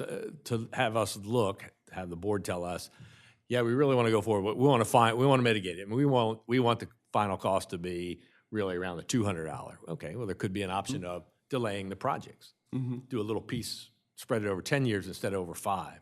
So, but maybe to provide those recommendations or suggest that they find some alternate new funding stream, based upon the other decisions we've made, that we want to have it cover everything, we want it to be new money. Does the infrastructure money that Biden, you know, the legislature passed, is there money available for grants for this kind of thing? I'm just curious, because Janice mentioned grants also. I will tell you, my portion that I've been involved with so far was all drinking water and sanitary. Oh, okay. And basically what it came down to is they just put more money into the SRF loan pot so that you could then say, well, I want to go do this project, then go borrow more money to do it. And pay it back at a low interest rate? or It's two, current? whatever it is, two Oh, and a okay. quarter or Yeah. something, whatever it is now right for the at two. SRF loan. Okay. Right. Most of it's two. So I just had the discussion yesterday with some folks that everybody said, okay, because portion was going to be free money, right? No interest loan, you just get the money and I mean, you don't even pay the principal, you get principal relief. So everybody signed up, put their list of projects in, and they got tons and tons and tons. And then there was such a small percentage of those that got the free money, and it was mainly all went to Wilmington. And then all the people that backed out because they didn't move forward with the project, as did we. We pulled out of the water main projects because, you know, we're under no obligation to do these things, but we were going to take advantage of the free money if we could get it. But when it wasn't free and we had to go borrow it again, add to our debt, pay 2.5% or whatever percent interest on it, we said, well, we'll just do it on our schedule, not yours. Okay, So, thank you. but I have not seen anything specific with respect to stormwater. Yes, I think we should probably not count on grants or free money. Okay. I remember the same thing, hearing there was all this free money, but no. Right, And but Ma- it went, Mary's got it good all, questions. at least from the water and sewer side, it went to all, it had the other, caveats of ESG, is it, or whatever, the equity thing. So it went to all the kind of underserved communities, which Rehoboth clearly doesn't qualify for. Clearly not an yeah. underserved community. So I just have a couple of reactions, and one is, we weren't really, as a task force, presented with the option of a dedicated fund of, from some other source, okay? So there's a lot of legal questions in my mind about how you would do that, can you do that, and it's not even in front of us. And so maybe it is a legitimate option, but how can we decide, is it something we could do, like specifically take money from parking fees and say this is for stormwater? Like, we haven't been given enough information. Right, I agree. We can do that That's why legally. it would just be a recommendation Yeah, from and this body also to them, this- saying this- it's so high for each individual property owner that the board should consider finding Oh, okay. other sources of revenue. And the second thing Or is that delaying the projects, spread it out over a longer period. I'm just wonder why we would be so much higher than everybody else. Is it because a unique situation of our expenses and our problems, or, why is it that other municipalities that have can charge much less? So, like, It's the number of parcels, it's the size. We're a little town. Most communities don't cover all of their capital expenses either. It's mainly just the O&M and a portion of the capital expenses. okay. And is it because the number of parcels, but then the number of people, I'm sorry, the number of parcels, but the number of people that we have 6 months of the year way exceeds the number of parcels? Does that also contribute to the fact that we have a bigger problem than, that we have a higher expense because we have to cover, like, it used to be years ago, we'd say, well, we have so many parcels, but we have the same number of people in the summertime that the city of Newark does. So we have to account for all of that and manage all that. So does that also raise the price of everything that we do? I think we have a lot of homes that are not occupied all year long, but they're going to be paying stormwater fees. So that will be part of, I guess, do the of 22 it. extra thousand that are here in the summer, do they contribute more stormwater Like to our Bayard, system than? But the Bayard capacity is no longer as sufficient as it was, and that's why that needs to be But does replaced, that as come? an example. Does that come from 22,000 visitors? Well, no, what it comes from is the fact that 20 years ago, the average house in Rehoboth was 3 bedrooms, 2 baths, okay? Now, 40% of the new building permits are pools. Houses, how can you have in a 2,500 square foot house 5 bathrooms and 5 bedrooms? I don't know. They must be the size of a walk-in closet or something. And so we have, and then if you have rental houses in your neighborhood, you know that there's no 2 cars there anymore. There's 5 and 6 and 7 cars because people are coming back and forth, and because they put 20-some people in it, because the city does not check and it does not enforce the code, and that's the bottom line. Well, So one even- thing that Evan Miller had explained to our Environment Committee a year or so ago is a study that was done of impervious surface here in Rehoboth, and it really has not increased that much. I think it's 3%, didn't they say? Yeah, I think so. The rest of the Percent. county has Been 0.3. exploded, It but was here in the small. beach, it has not really increased that much. Yeah, but the number of people who are here, So that's my question is, does the number of people a big impact on stormwater itself? I don't know. Right, or is it, Mother Nature and the impervious Well, area? it's also, the impervious area might not have increased that much, but the number of flushes, the number of, that doesn't go that's there. not stormwater, I Yeah, know. right, so that's what I'm I trying to know. separate But the that. number of pools, and I know all of us have seen a pool truck emptying water into Oh, yeah. the stormwater drain. That's, Very true. Outdoor showers. I think we've identified a number of factors that drive up the costs. And I think the thing for our group to do is to say, as Kevin started to say a couple of minutes ago, we've studied it, we've come up with the formulas, we've come up with the recommendation. However, we recognize that it's going to be hard for the commissioners to make that fly. Therefore, there are other possible avenues to pursue, list as many of them as we can, and say, we recognize that you're going to need to look at these other factors, and that may modify the end product of what we've come up with in terms of these formulas and these figures, but that gives them a way to consider it and to deal with education of the public so that they come up with some solution to this rather than going, ugh, take this away. And I think we've got our path forward.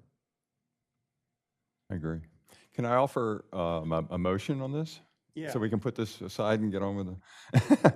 I motion that we recommend to the mayor and commissioners that they look for other revenue streams in addition to property owner fees. Just leave it at that. Second. Second. Can I ask a question? Yeah, we have discussion.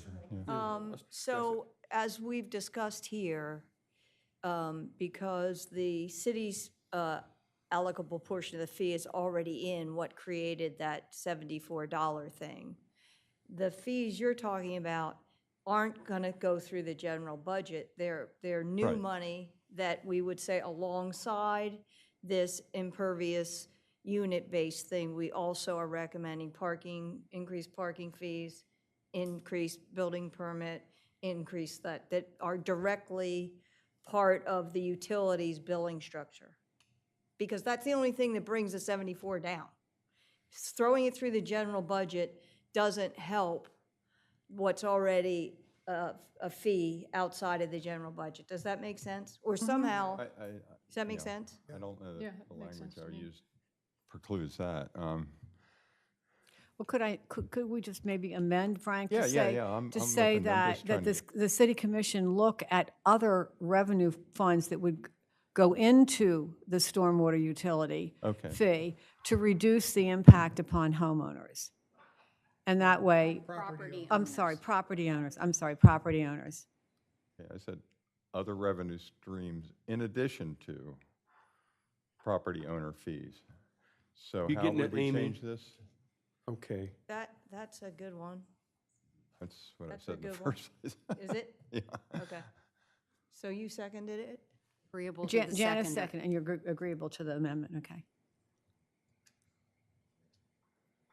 Still up for discussion. Anybody I want to think, kick in? I think there needs to be some investigation of how that separate revenue could be added to the fees. I'm not sure that it could be saved in that same enterprise fund that the fees are going into. There might be some legal issues with that. I mean, it could still be earmarked from another funding source to go to stormwater, but I don't know if you can actually group that in the same enterprise fund as the fees. We But- can, yeah, it can be done. Bert can do it. You just move them in. But, I mean, but based we on need the to, somehow that revenue, however you do it, that needs to bring down the other revenue. Right, exactly. But the Or the actual other expense. fees That's would be what the we're only saying. thing that would be generated from the stormwater utility and kept in that enterprise fund. You'd still be using other sources just to bring that fee down. Can I But ask I don't think you could group that money together. From So a that's an legal point of accounting view, issue as if to you how you- said, if the city commissioners passed an ordinance that said, we're going to increase parking by 25 cents, and that money will go directly to the stormwater utility fund, they But can't do that? She's saying, yeah, you can't do that. Maybe if there's a new ordinance for that, the specific stormwater utility ordinance, I don't think could include increasing the parking fees. It would have to be related to the actual stormwater billing unit fees. We're getting So- into technicalities. It's Yeah, above but our that's, pay grade. that's We kind of just an make a accounting thing. recommendation. You collect the money, you pay Yeah. the, Yeah, Bruce is you right. pay the bills, and then the user fees are calculated on what's necessary after that. But that's for the mayor and commissioners to decide. I mean, that's Right. really beyond the scope of what we're doing. We're My just concern is that recommending. they'll never get it done if you put it as, well, we need this money and we want you to look at other ways of getting it. So I can see that as being a never-ending process, putting us back to square one. And at a minimum, it should be in the Excel spreadsheet a dollar amount. If it's however many cents on parking, it would be nice if there's an entry for those extraneous revenue streams, even if it's not within the square of the legal entity of the utility billing unit. But it helped to illustrate that that's necessary to bring this fee to $35 from 74 or whatever. Do we want to come up with a recommendation as to what we would want to see that stormwater billing unit be? Yes. And then we would then be able to factor in how much other new revenue we would need, whether it be from licensing fees, whether it be from parking meters, whether it be from property taxes or some other line in Bert's budget. So I think I'm about ready to ruin your motion. So we would lower your $74 to, give me a number, 50. to 50, and tell the commissioners to come up with $24 from somewhere else in the general fund, or all that money goes into the general fund except the 2 enterprise funds that we have. How does it get to paying for stormwater utility stuff? Right now, it's coming out of the street fund. And maybe I don't get your question. Well, So I think Bert I assume Bert would be able to, so if the Board of Commissioners ultimately says, we're going to take 25 cents out of, add to a bargaining meter, just to say that, Okay. and it's going to generate 100,000 a year, that he would put that into a separate account. Yep. Or And he could just do carve it out, put a wall there or whatever. Transfer. Would not have to go into the utility, but that the board would say, that's dedicated money for stormwater issues. Yeah, items. it would probably, yeah, that could be done. And, go ahead, Janice. General question, what is the average property tax bill in Rehoboth Beach? Oof. Mine's 1,200. What is yours? Oh, no, you're in $275 annually, so, Jan, what's yours? but that's only the town tax. I don't know, and I was going to look in my checkbook, but I pay it online now, so I never Okay, even. same here, but you know. mine's 1,200. It's probably Frank, around the I same. think I'm like 7. 7. See, I got a new 700? house. He has a new not house. and a big- I got redone when I built. Yeah, my we got redone too, Well, 20 years ago. I think the question is what percentage of increase do you expect to see? And that's too complicated at this point. I mean, maybe we want to discuss that further before when we see the final report in front of us. I think what Frank and I are saying is that direction to staff is that do we want the commissioners to look at other sources of revenue for the stormwater in addition to property taxes? I think that's what the question is on the floor. And then to get into some of these technicalities or fees that we can get into this when we do the final report in February. Yeah. So I think Because we still have a It's bunch not of just slides City to of go Rehoboth through. taxes. I don't know if we pay Sussex County, which is considerably more yeah, it's than more. City of Rehoboth. One thing I think we have to get away from talking about is taxes, because it's not a tax and it's a utility fee. Right. So it'd be Well, compared to that's like what I our said, it's a water and fee. our sewer and our, Yeah, I just thought trash. someone wanted to know what our tax bills were, and which I think Well, she was what your did. Somebody question asked was. what it was. Yeah, what's the average tax? I have no Uh-huh. idea. I'd say $1,000 maybe, 900. And I can say that if what goes into effect is what is in front of us now without any of the other stuff from any motion or not anything at all. else, that the increase in the fee that I would pay would be equal to my city taxes. Say that again? Stormwater fee would equal my city taxes. Oh, that would About be, the same, yeah. we'd have all kinds of money then. We'd be on the same bill. It would probably Yeah, come but on he's the in a same bill. condo, so his is, if mine would not, if I was paying $400 or $500 a year, that would not equal my city taxes. But in my case, Triple mine. it's like the high 100s. Yeah, And that's what the stormwater fee would be. Okay. dividing the yeah, condo up no. and tax. So for think what we need to do commercial, it would is- be much different. So I'm saying it would be a big impact. Okay. Repeat your No, I motion think as it's, we, what I'm as saying it now is pretty comes. benign here, and it does kind of kick into somebody else's field in a sense, but there are questions that we don't know about the actual accounting of this. This is purview, not ours.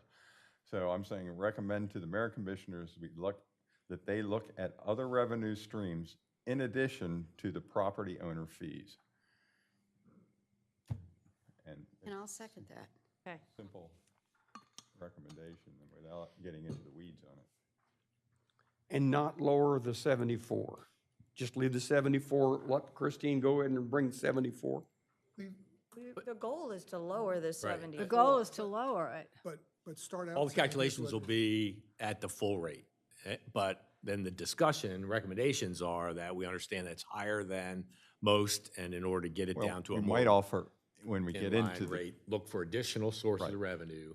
Call the I think you question. could modify the spreadsheet too that we submit and offer optional scenarios. To One get it with to the effect of $50 of us stormwater having the billing unit, $74. We need to raise X dollars of Right. revenue. And I here, think if we can- wanted to lower that to 50, which lowers everybody's bill to 300, it would require that the city find funds And from we'll put other a little streams. table in that recommendation section about various levels of per stormwater billing unit, Right. and then how much additional revenue you would need. And we'll also have a dollar figure for what the city is already going to pay for their portion, their properties as part of the stormwater utility fee already. Okay, And I think our recommendation should talk about the fact that the fee as we've got here is higher, is outside the norm. To why it's important to not just assess it all, or to find other creative ways to fund it. So before Christine puts that in, we're going to put Frank's motion in, which says the commissioner should look for mitigation money. right, and we should offer some We can- scenarios, some options to get their conversation started, because ultimately, it's the electeds who are going to have That's to right. do this. And to me, if it's too high, it's just never going to happen. You know what I mean? That there is going to be pushback, as you said, on fees when it's almost as high as my property tax bill, then, that's not going to be an easy thing politically. And so I think offering the mayor and commissioners some options here in funding would be wise since we all want this to happen. I mean, we are ultimately talking about, the whole reason for this, as Mary pointed out, that this was in order to make sure that this actually happened, as opposed to regular general funds, where it's in competition with other things. We are still keeping the impetus. We're still keeping this utility fund, and we are setting goals and expenditure goals, but we are offering you different alternatives as far as funding it goes that may be more palatable to the public. And this is just kind of kicking it into their court, as far as I'm concerned. It's saying So the if mayor and there's a commissioners motion are to- ultimately going to have to. We have a motion on the floor to include a statement in Christine's recommendation, to encourage the commissioner to look for mitigation of the stormwater fees that she will be recommending. Yeah, it's recommend to the mayor and commissioners, we Other look at revenue sources. other revenue streams Other revenue sources. in addition to the property tax owner fees. Yes. And, one of the things that Kevin and Susan both pointed out is we could include tables, we can include some information for them. That doesn't have to be Yeah, in the and then you motion. give them I vote yes. some alternatives. Everybody in favor, raise your hand, right hand. Oh, we swear.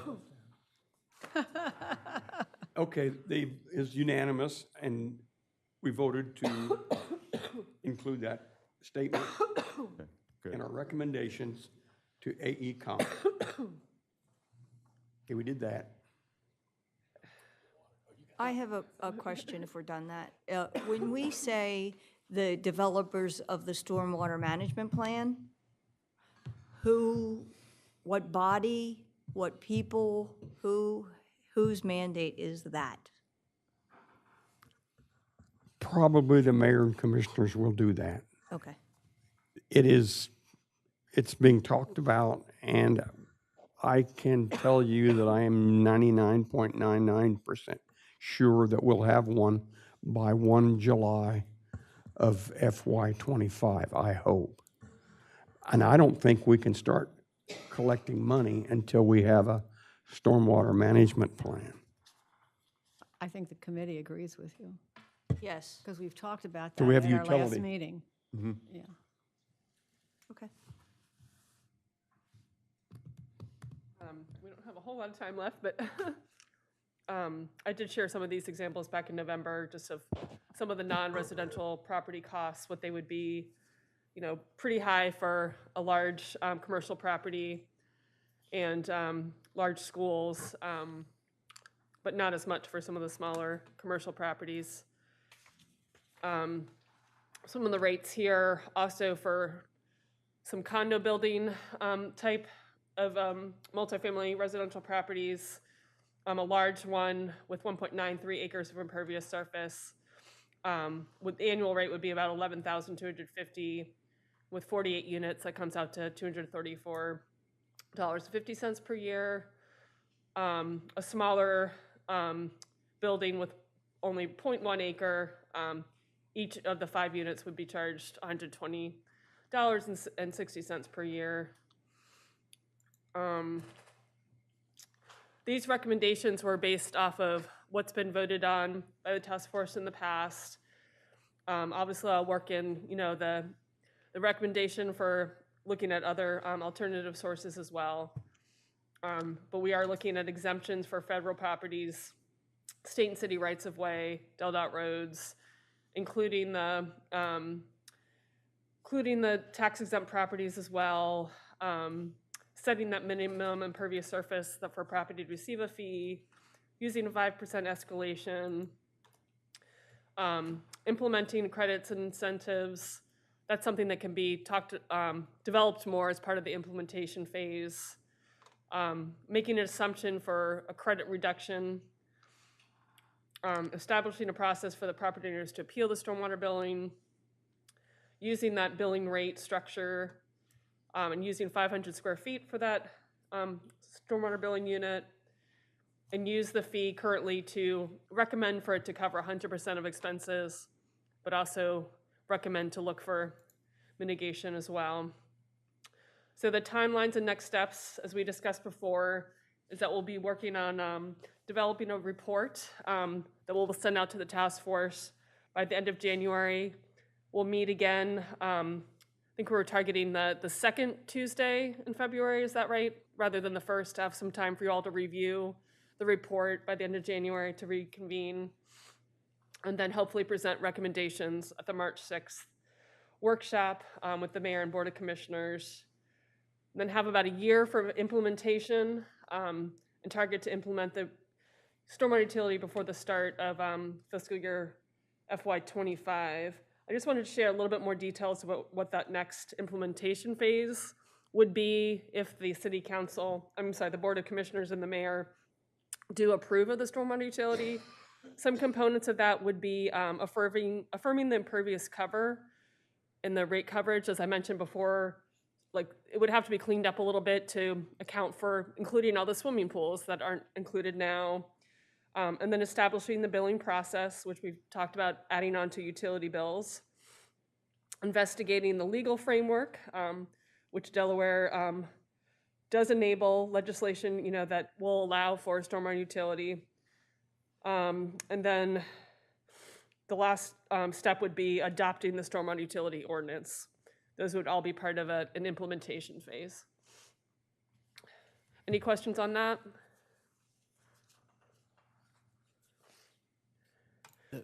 The only thing is, so is it ending or not ending? Would there be a time frame recommendation that this would be 5 years? Is one question. And then the second one, since we're about to end, the reason it's expensive, and I wasn't here because I had surgery last month, so I apologize, but it was the reason it's expensive is because we're asking everyone to pay, and there's like 10 people that live in town, just to exaggerate. It's what it feels like this time of year. But so we're asking them to pay for a heck of a lot and a little bit of time. Right. So if this is a forever thing, then we should pay $25 and it should be stretched out for life. So I think, even though I wasn't here to understand how everyone voted that it covers 100%, I just don't think that that's fair, and I think that it will get turned down. So I'm just not understanding those two things and how they go together is my only comments based on your draft of. So it has been planned for 5 years, and it would be up to probably to the Board of Commissioners at the time to decide whether they want to, continue it or not. Right, You know, and that's unrealistic. It could be built in that they decide they Yeah. want to sunset it, Right. as discussed earlier, or they could want to continue it. Yeah. For the covering everything, that will be another option that's discussed in the report. The recommendation that was voted on was to include all costs, but I will provide numbers that the Board of Commissioners can see if those, if all of the capital expenses are not included, what the fee would be. Yeah. And if those capital expenses were covered with other revenue as well. How about That's your something in question, there Andy? to provide an annual audit? And then to evaluate whether or not we could sunset all or a portion of it. I think as Frank said, as long as we're got the O&M fee in there, there's going to be something, probably continue. But to look for an appropriate place to either step it down to just cover the remaining O&M, kind of thing. So put some checks in it, in the recommendation that we, rather than just say it's going to be $74 a stormwater billing unit in eternity, just build in some checks to. You can Just look say at that, I promise you that probably won't happen, but we can recommend that. And if we do come out,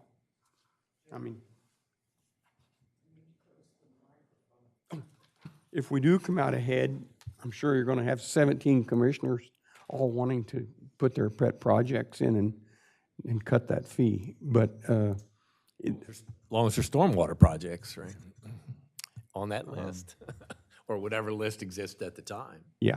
Stormwater related only, I think. Regarding the comments about the impact and the shortness of this, are there options to borrow this money and spread these fees out over 10 or 15 years? We do have the borrowing capacity now to take some of those on, if So would that's that, the desire. Perhaps. My numbers could be wrong, because, I just read the Cape Gazette for joy. Right. But didn't we have like 3 million extra in parking this year alone, which would cover 2 years of those expenditures? So it doesn't make sense, and they would be able to recoup it back. So I don't even know if they would need to borrow the money. They just need to spend what they do have wisely.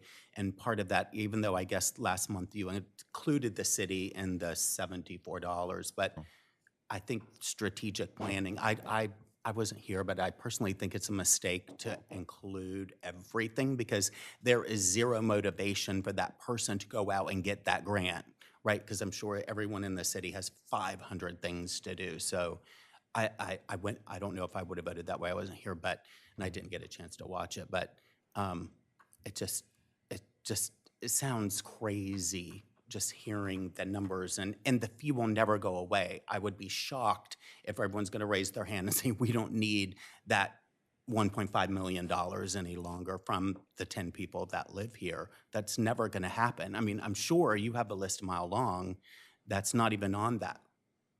Well, Bob, right now, expenditure. the city is building a new lifeguard stand. They have the I saw that. Baltimore, your street, and Wilmington Avenue beautification or whatever it's called. Streetscape. Frank is on that committee. Yep. So the city has a lot of expenditures, and that's why they, need that Right. parking meter money. So that I don't think the It's not city. being wasted. The city isn't wasting our Right. money. No, I No, didn't they're think wondering that. how they're going to get all the other money they need. So that's why I just want to point out that Why'd they say Because that? I don't know if you've been on the committee for Baltimore or not, who's No, representing you. I applied, was turned down. Oh, I'm sorry. I know. They already picked somebody, but You lucky duck. I know. They already picked somebody from the commercial side to represent, so. Anyway, I mean, high on my, there's a bunch of projects. I don't know how many millions it's gonna take to bury the utility lines, and, oh, there's just tons of projects. We need another restroom at the north end of the boardwalk, we need Oh, I know, sure. everything. There'll never be, we'll never have too much money. It'll always be competition. So, but the recommendations that Frank made, I think Well, I they think go it kind in. of covers. Bob, at the meeting last time, there was discussion about just doing O&M and not capital, or vice versa. And Mary made an impassioned speech, that's a long comment that said, you know, we've got to fix the stormwater problem. Yes. And I think the problem is that part of the capital stuff exists, well, because it's old stuff. It's incapable of handling the volume. So there was I think, a discussion amongst us that it did make sense to try to cover it all. But what you're getting at is, could it maybe be satisfied through the mechanism that Frank is talking about and Janice seconded, we voted for? Right, Yeah, right. Because the incentive's there. right. Because if we Right. cover it with the 10 people Right. that live in town, there's no incentive to, it's covered. They'll Right. move on to the next thing. That's a good point. I think that probably, I hope the report that we get will explain why it is so high. And so that people aren't just stuck with this, why are we the highest Yeah. around? That was the unfortunate part of Chris's article in the Gazette. Yeah, that's right. That was, I wish he could have talked to somebody and who would have said, we're working on this. It's too early to Yeah. just drive a stake in the ground. And I don't think we're going to be unique too, because there's a lot of deferred maintenance on infrastructure in this country. Right. And people are going to get some sticker shock bills when it needs to be done. and you know, I mean, I can tell you, you lose everything in a tornado in a state that doesn't have natural disasters and has no plan for recovering from natural disasters like Delaware, you become incredibly aware of climate change. And I mean, you saw a 239-mile tornado in Kentucky last year. They never had anything like that before. They don't have any plans. Our insurance department doesn't have any plans. You know, it's only going to get worse. And, you know, you look at these NOAA maps and you look at, fortunately, we don't live on Lewis Beach because it's not going to be there in probably 30 years unless they do drastic things to change it. Very interesting to look at these maps. And I've just, you know, I think people bury their head in the sand if they think, you know, things are going to remain the same as they always have. I think people don't really understand the problem we have specifically here with the, you know, the money, and we're going to have to pay for it somehow. And so I think there should be a little explanation exactly what the needs are and why. That's more, you know, high level for people to get. That's what we got to get going. Well, just remember, my neighbor wrote a letter. What did he say? We don't have any issues on our street. Nothing ever floods, you know? So why do I have to do this? Let's get Ann out of here. Do we have more pertinent questions, material to cover? 14 February at 2 o'clock. But you'll get the draft by the end of January. It's Valentine's I was Day. going to say, do we get a box of chocolates when we come in for our meeting? It's Valentine's Day. I would hope so. Jay, do we get a box of chocolates when we Task come in force for our leader meeting? there. I've already been made aware of that 4 or 5 times. But it is a pretty quick turn, right? You're going to get John and I's anniversary. because of the too, holidays so and it'll seasonal definitely not be there. things. It'll take about a month for her to put the draft together. We'll get it by the end of January, and about a 2-week turn to get comments back, and then we'll come and talk about Yeah, whatever. So we'll submit your comments. We'll have something in the memo. we'll sending just it out. violate FOIA all over the place.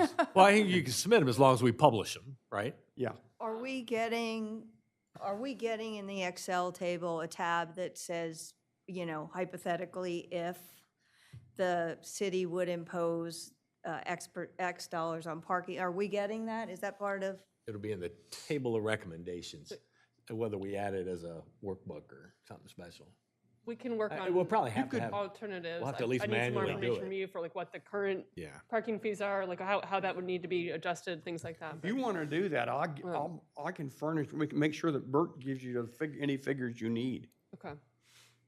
I think we're just I going can to, work that into the hopefully, we're just existing going to sales come up sheet. with, you know, If you get 10% of our, increase our parking by 10%, you'll I get. would hope we just recommend, if you come 760,000. up with 100,000 a year from somewhere else, without telling them somewhere else, a bunch of recommendations, you could look at parking, you could look at permit fees, you could look at whatever.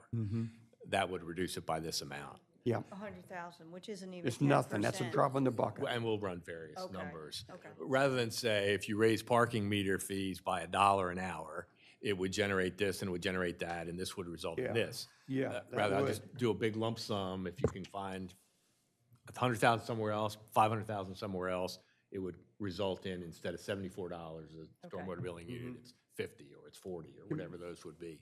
Communicate with Kevin and Evan. They can give you those, Evan will have his life back here in a couple of months, right? yeah. Well, actually, is he starting in January, the new city manager? Yes, yeah, but it'll take, you know, a little while to get him on board. Get Evan to get his life back, yeah. Did you say the next meeting's at 2 o'clock instead of 1? Oh, 2. Kevin was able to get 2 o'clock with Ann, Okay. so that's, and I haven't talked to Janice either. We'll do a lot of information through the email and give you, everybody will have a much better handle on stuff. And I think Ann could correct me, but I think there will be a requirement for one final meeting in order to approve the minutes from the final meeting. Is that how that works? That could go on forever. I know, I got in that loop before. I go, okay, when is the last one the last one? Then we have But to there- approve the meetings from that meeting. Yeah. But I think isn't there a special session or something to approve the minutes of a meeting kind of deal? Yeah. So we'll have to figure out when, That's all that meeting is. You call to order, you do the roll call. You and that's it. So then there's no minutes from that. Yeah. So maybe Stan would let us do it on Zoom? This meeting Really? is adjourned. Thanks, Thank you. Jay.